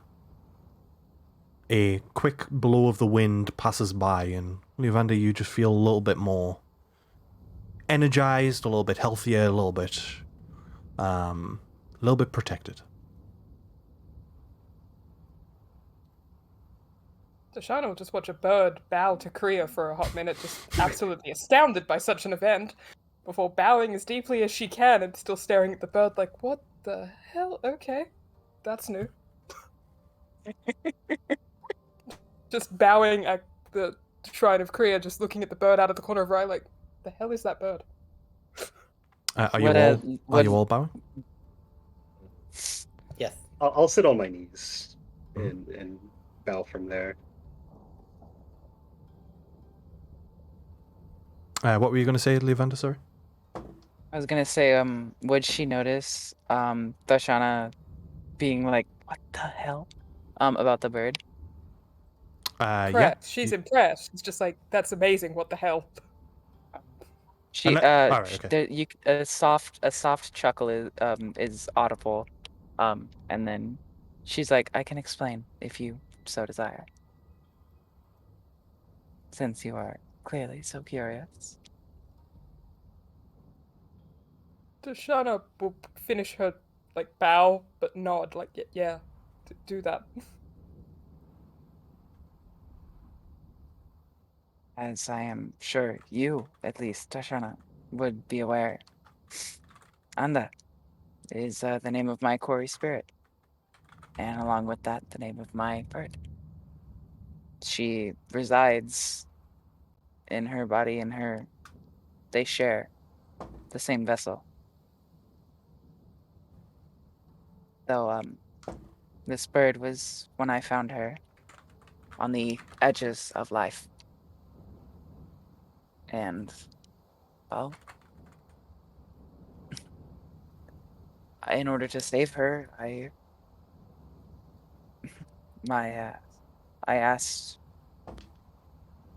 Anda to move herself into this bird here, and well, she has been my closest friend when I am alone. for many a year.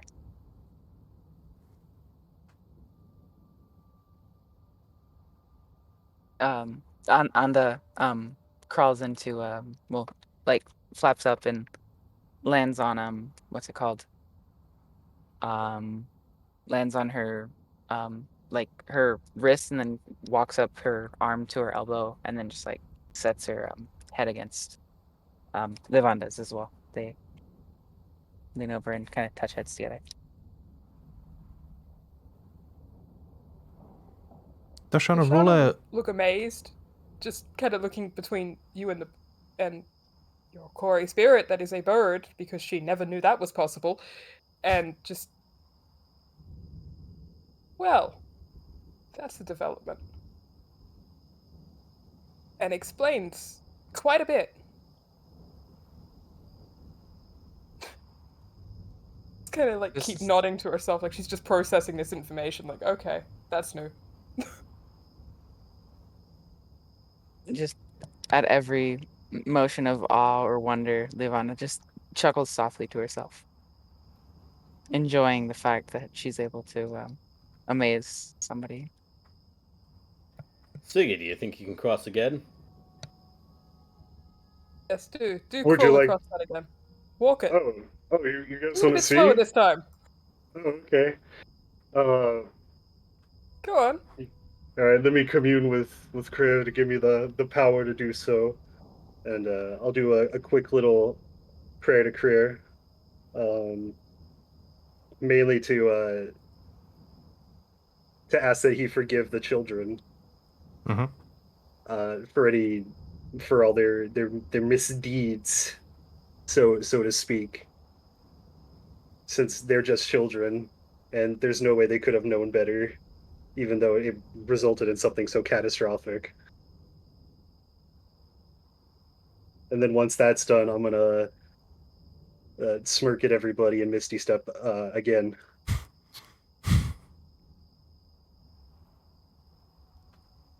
You're looking directly at him. Can I notice that's definitely Misty Step and him not walking across that bridge? Roll an Arcana check. Yeah, He's I'm gonna gone. notice that, yeah. He's gone, son. Yeah. You notice nothing. I'm too fast. How dare you? No. It's too fast. You're too slow. It's like that episode of SpongeBob where he's the speedster. Want to see me do it Shana's again? just convinced he's the best stealthy lizard she's ever seen. Let's see me do it again. Keep going again. My legs are a little tired. We'll have to wait till tomorrow, but But everyone apart from Are you Rice up to, too ready is to go? chilling. Oh, I'm Sure. talking, but I'm. man, you guys are so slow. I've been over here for like 5 minutes already. She's just glaring at you now. You can glare at me, but you can't prove me wrong. Livanda attempts to go. Well, she pulls out her quarterstaff this time and walks across with it, holding it out to the sides as a balance kind of thing. Roll another acrobatics check.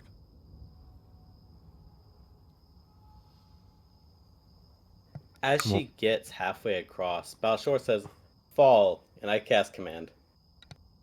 Wow. No. Oh no. Bird Balshor, the bird. Leovanda, roll a, I believe it's a wisdom saving throw.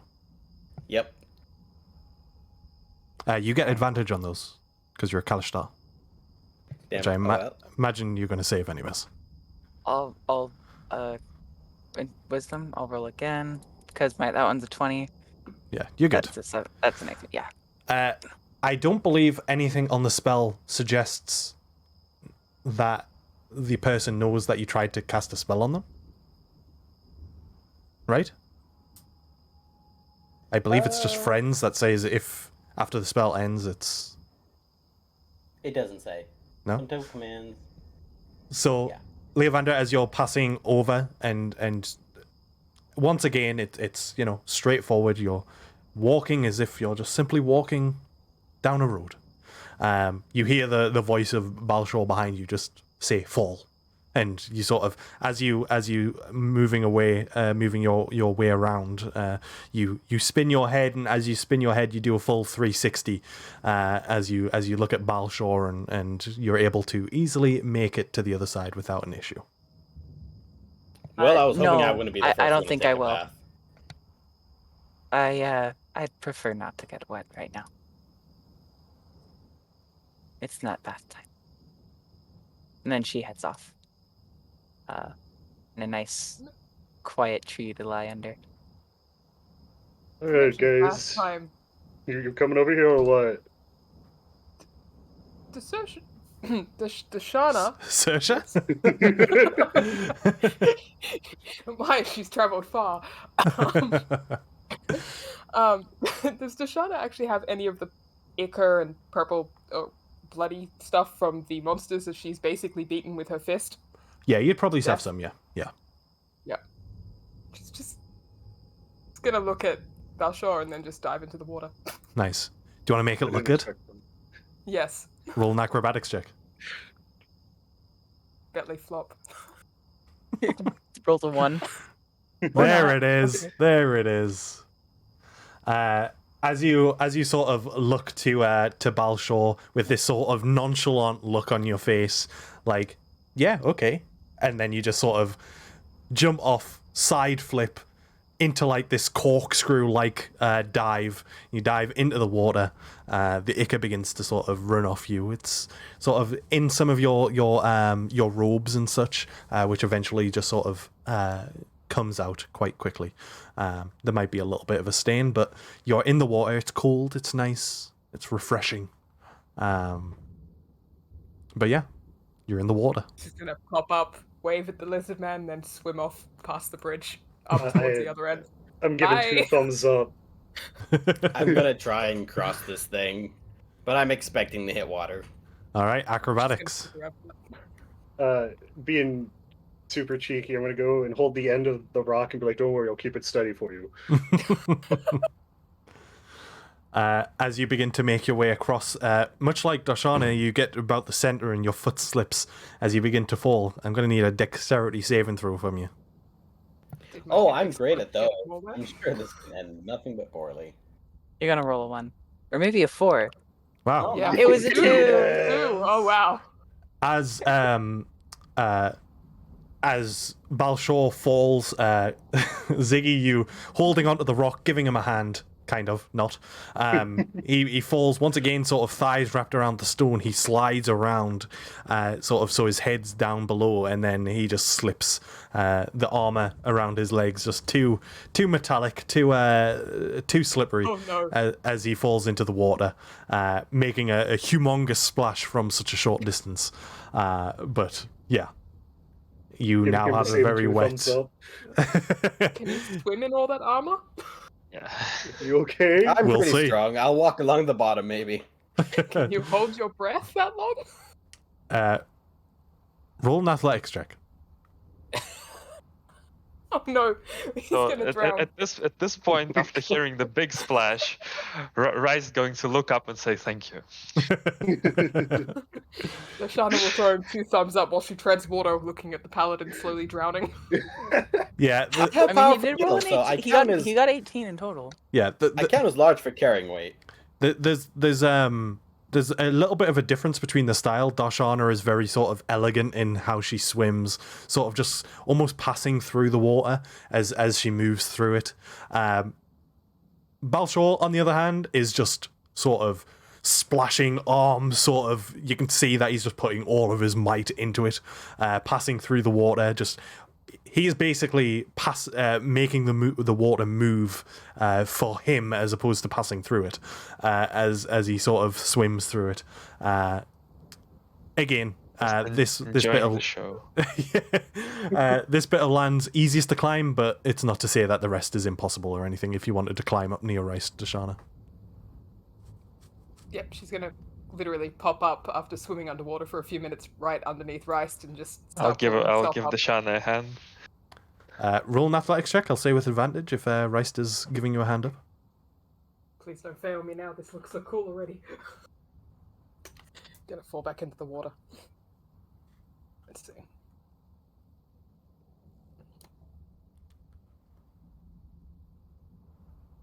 Here it is. Yeah, you just sort of leap out the water, climb up very quickly, grab onto the hand of Reist as he holds it up, and together you're able to just pull yourself and Dashana onto the onto land. You're wet, but you're clean, so you've got that going for you. But you hear Should this just big stand there. metallic bang against the concrete over here as I'm trying to climb out. My Not shield's going over slamming to give against- Balshar a hand. No, no. he can, No, he he's can fine, he's manage. fine. You might get pulled into the water if you do that. Yep. Yeah. Not risking it. I'll Rashana go will just over- stand next to Rice watching this show while like wringing out her hair and outfit, just like fascinating. We'll see why you stayed here. I'll offer him a hand. Together, the two big boys can help each other back onto land. Balshor, Yeah. you're wet. It's almost like you have your own internal waterfall going on as you just sort of stand there. There's just water pouring from all sorts of crevices of your armor, as you just sort of stand there drenched. I like lightly punch Ziggy on the arm. It's like, that command was for you, you cheater. I was holding the bridge steady. I don't know why you fell. I didn't even get to that part. You got halfway, give or take. Having heard someone confirm that he cheated, you'll just hear Dashana, I knew it! You know nothing. Just pointing at him. But between me and you, Belshore, I cannot do that again. So please, don't let me talk myself up like I can. Not until tomorrow. Alright, your secret safe with me, just this once. Okay. But for expediency and to bring this day, to bring this this request from the daimyo to an end, you all eventually bed down, whether you take the offer of the father and sleep within the roof, under the roof of the household, or whether you sleep outside under the stars and set up a tent, sorry, and sleep outside. Eventually the next day comes, the father and son prepared and ready to travel. The supplies that you brought, the father will carry with him, just in case they don't come back and they're wasted supplies, basically. But otherwise, you venture back southward towards Nara. Father and son are lagging behind a little bit. I imagine you're not sort of charging ahead, but you are all certainly setting your pace to theirs. So it's certainly a little bit of a slower return, but a return that the father has made many times, and so there's no risk of being lost or getting lost or anything like that. The father and son are both quite... what's the word? Familiar? No, they drop a lot of things a lot of the time. I can't think of the word. Clumsy. Thank you. Yes, brain. They're both incredibly clumsy. As they're walking along, they might drop a bag or whatever, or a couple of supplies or whatever it might be. They might trip over a little bit. They're both certainly cut from the same cloth. As Every time they drop something, Dashana would like drop back to help them pick it up. Mm-hmm. I was going to offer my horse for the kid if he wants it. There's a certain sense of there's certainly appreciation, but there's also a certain sense of honor and wanting to make this journey through their own strength. And so again, they appreciate the offer, but they gratefully decline. But yeah, as you approach the city of Nara, the temple of Mamoru sort of sitting on the outskirts of the city, and the estate of the daimyo being the major silhouette as you approach from the sort of northeastern side. We will pick up next... Well, I don't know if it will be next week because Paula might not be able to make it. But we will pick up next session here. There's going to be like a lot of sort of what's the word? Montages in this. So if there's anything like you want to look into or achieve or anything, then by all means message me before the next session. Otherwise, it'll just be more sort of training lessons and stuff like that. So yeah, just something to think on. And I guess, Paula, if you can let us know whether you can make next week, I guess. Yeah, I'll know by Monday. Cool. No harm if not. Obviously, I want everyone to be there for these sessions, so we'll if Paula can't make it, we'll skip next week and then continue on after that. But otherwise, we will continue onwards. And my doorbell has just rang, so 2 minutes. Sorry about the skip so soon again, guys. It's okay. It's okay. Life happens. Exactly. Yeah, I might actually be moving house, and I've got like 3 days to pack everything, and I won't know until Monday. So I'll be like moving that weekend, and it's like, yeah. Yeah, no, fair enough. No, I get that. Don't worry. Bead packing is one of my specialties. Yeah. My Just wife's cleaning too. up the house today. Yeah. Should be fine, but it's just like the stress and everything, and I don't know the times, and I won't have my computer in that setup. So Yeah, Oof. no, I get that.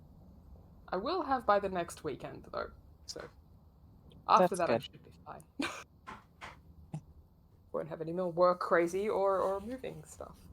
So we should be able to finish this campaign up before Christmas or the New Year. Maybe. Hope so. Hello. Oh, Welcome back. I've returned. But yeah, we'll pick up next session then. Did you also want us all to level up every session, or? Depending on where we pick up, depending on what people want to do, it might not come into effect. But yes, I would certainly level up. In preparation for when it is relevant next session. So yeah. Okay. Not sure if you meant yes or no. So. Yes. Yes. Just like what? at the very least, for me, it's very straightforward, so it doesn't really matter. Yeah. Sorry. For others, but not Basically, you. you are not level 6 as we speak, if you know what I mean. But because of the nature of sort of jumping ahead, and potentially there being a sort of a small time jump, then yeah, you will have leveled up at that point. So make sure you are level 6 by next session.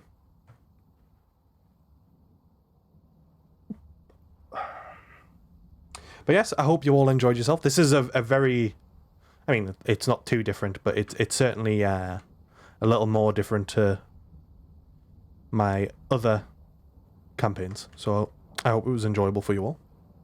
I'm excited to dive into it deeper and further. It was fun. I liked it.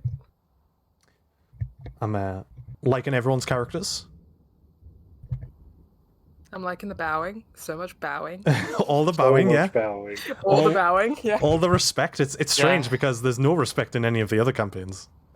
You might need to add a few So sessions just for all the bowing, basically. Yeah. Well, the I story shall itself, not respect my Asking. alcohol. the story itself is only maybe like 3-4 sessions. But I thought with all the bowing, it might extend it a little bit, so I'll make it 6 Yep, sessions just the long. bowing. Yeah. I mean, you Just could like have just yeah, cut down by asking we'll who's just not have one bowing. session that all we do is bow. Yep. Yeah, just to each other, Just- to everyone around us. The We walls. just walk in like a 90-degree angle at always We're bowing. going to the market next time, right? So that's a full session of bowing. Right Yeah. There. Oh Well, yeah, Yeah. we'll bow to You have everyone, to you have to bow at everyone you Except the pass. market So. lady. Yeah. Yes. Well, don't bow at her. No, we'll kill her, but we'll bow to everyone else. We'll bow over her corpse. You know what I mean?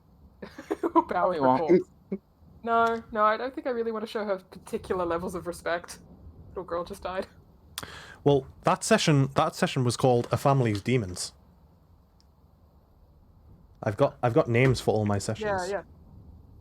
Um, Saw that on the on the Twitch. Mm-hmm. Thing. Yeah. Really? That's what it's called? Family's Spooky. Demons. Ah, damn. Yeah. Damn, that's like that's very clever. I like that. Clever name titles. We love those. Next session. I don't know whether to tell you now. For it. Tell us today of. The next arc of the story. Actually, yeah, let's flip a coin.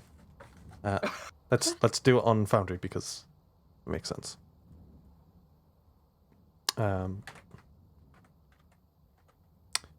Heads. Wait, what? I'm just going to roll one real quick. Okay, so it's literally a 1d2. Okay. Yeah. 1, I tell you. 2, I do not. Oh. Oh, damn. Oh, damn. Uh, Okay. You'll We'll have to wait. practice our patience. Yeah, We'll you'll have not to be wait until finding next out week. what happens on Dragon Ball Z next week. Exactly. We'll find out next week on Stay tuned. the But yeah. Order of Mamoru. Mamoru. Mamoru. So, Mamoru. Sorry. no, it's okay. It's okay because my partner said the same thing because we quite often watch RuPaul together. And she was like, "Oh, it sounds like Mamoru." And I was like, "Oh no." And it for a while it destroyed my ability to pronounce Mamoru because every time I tried to pronounce it, I was thinking of Mamoru. So, Yeah. Hmm. Yeah, Mamoru is The much more emphasis is in the middle. Australian inspired. Yes. Distinctly up my alley. Yep. Aura of protection. Hell yeah. Maybe Someone's less failure. upgrading their character. did I just hear a cat? Oh, yeah. My cat is purring very loudly and he's standing right next to the mic. Yeah. nice. Oh yeah. I Yeah, thought I she I heard. love your cat. I thought I heard some cat. I love that. But yeah, I'm gonna head off. I've got a bit of a headache, which is unfortunate. But again, any questions or anything that people want to sort of, I guess I'll count it as sort of downtime if people want to sort of, for example, investigate the woman, the merchant. Then by all means, let me know. It might be worth to discuss that in the actual group chat because if like all of you want to investigate it, then there's we may as well communicate that together as opposed to individually. But if there's any sort of personal things, sorry, go on. Well, I was gonna ask. Technically, would since we are resting till the next day, applying a long rest, but Yeah, at long the same rest. time, I'm just like, yeah. Unfortunately, because of how things unfolded, the temporary hit points are gone. I'm not surprised. Fine. Unfortunate, but is what it is. Go Ah, it's apply. But Quick, yeah, let's fight the father before the temporary hit points are gone. No. get all of the use out of them. Nobody else to fight. True. There was nothing we could do. They were all gone when we got there. Their house was immaculate. You wouldn't believe. Yeah. They cleaned up Very before they died, apparently. Burn it down and hide the evidence. Wow. Very, Jesus fucking It's Christ. just so very, Well, if we're gonna go for it, go all in. The alternate Full universe Demon Slayer version right here, of our, okay. of our party. very honourable, all of you. All right, I'll leave you to it. You can't burn down the house. Take though. care. Oh. Yeah, Oh, you no. too. I'll speak to you all later. Feel I'll better. catch you tomorrow. Yeah, Yeah. speak tomorrow. Yeah. Yeah. Bye. Bye bye.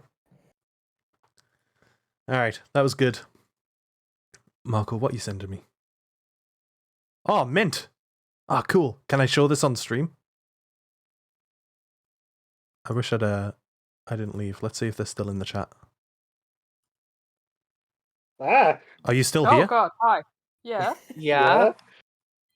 So Marco, our good friend Marco, the artist, has Yeah. sketched something during the session. I'm Oh. I'm waiting for his permission to share it. Oh. He says it's not that good, but I quite like it. I well 98% artists who does really good art says it's not good. It's ridiculously fucking good. It is just it's just a sketch, so it's not like colored or anything. It's just a sort of illustration. Okay. It's always a sketch, and then it's always like ridiculously good every time. There it is. All right. ooh. Pretty cool. Awesome. I love it. So if anyone wants to commission him to finish that, Yeah, hit Marco up. He's in the Discord. What's the little guy in the corner? That's an imp. It's a Oh, little look at imp. that! I assume. Yeah. Oh, he's saying he might paint it later. That's a big commitment, my friend. But awesome. we'll see. I just wanted to drop back in and share that with you because Love it. he'd sent me the message. So That looks great. amazing. My Anyways. first fan art. Actually, no. no, I it's think, not. Yeah, Plank did one of Bartram on like Yeah, the second one. Wasn't it the We crystal never or saw something? the finish. Yeah, we never. I don't think we ever saw the finished version of it, but he showed part of it, and it Yeah. looked really good. Yeah, it was. Yeah, I need to ask him about that because honestly, I'll buy it from him. I loved it. yeah, it was good. Pure Bartram. Bartram is still the only character that has been killed, and stayed killed. He can. Oh, they There's killed one possibility. character. They're keeping my body on ice. Yeah. Well, I doubt it, that's though. true. That's true. They have kept him like on the edge of existing. Anyways, I love how you can very clearly tell that Lavanda has her staff and then fucking Darshana has her fists. Yeah. I will punch the I imp to love death. that. I love that. Squaring up. But yeah, I will leave you all to it. Have a good one, and once again, thank you, Marco. Appreciate it. Yes, thank you, Thank you, Marco. Marco. Thank Yeah. you, Marco. There you go. Got you some thanks. But that's awesome, man. Really cool. I really like it. Alrighty. I'm gonna head off. My head is hurting, and my cat is annoying me, which is impressive. So I will speak to you all later. Thank you for stopping by, and I'll be back tomorrow at 8 a.m. BST. That's Sunday. Bye bye.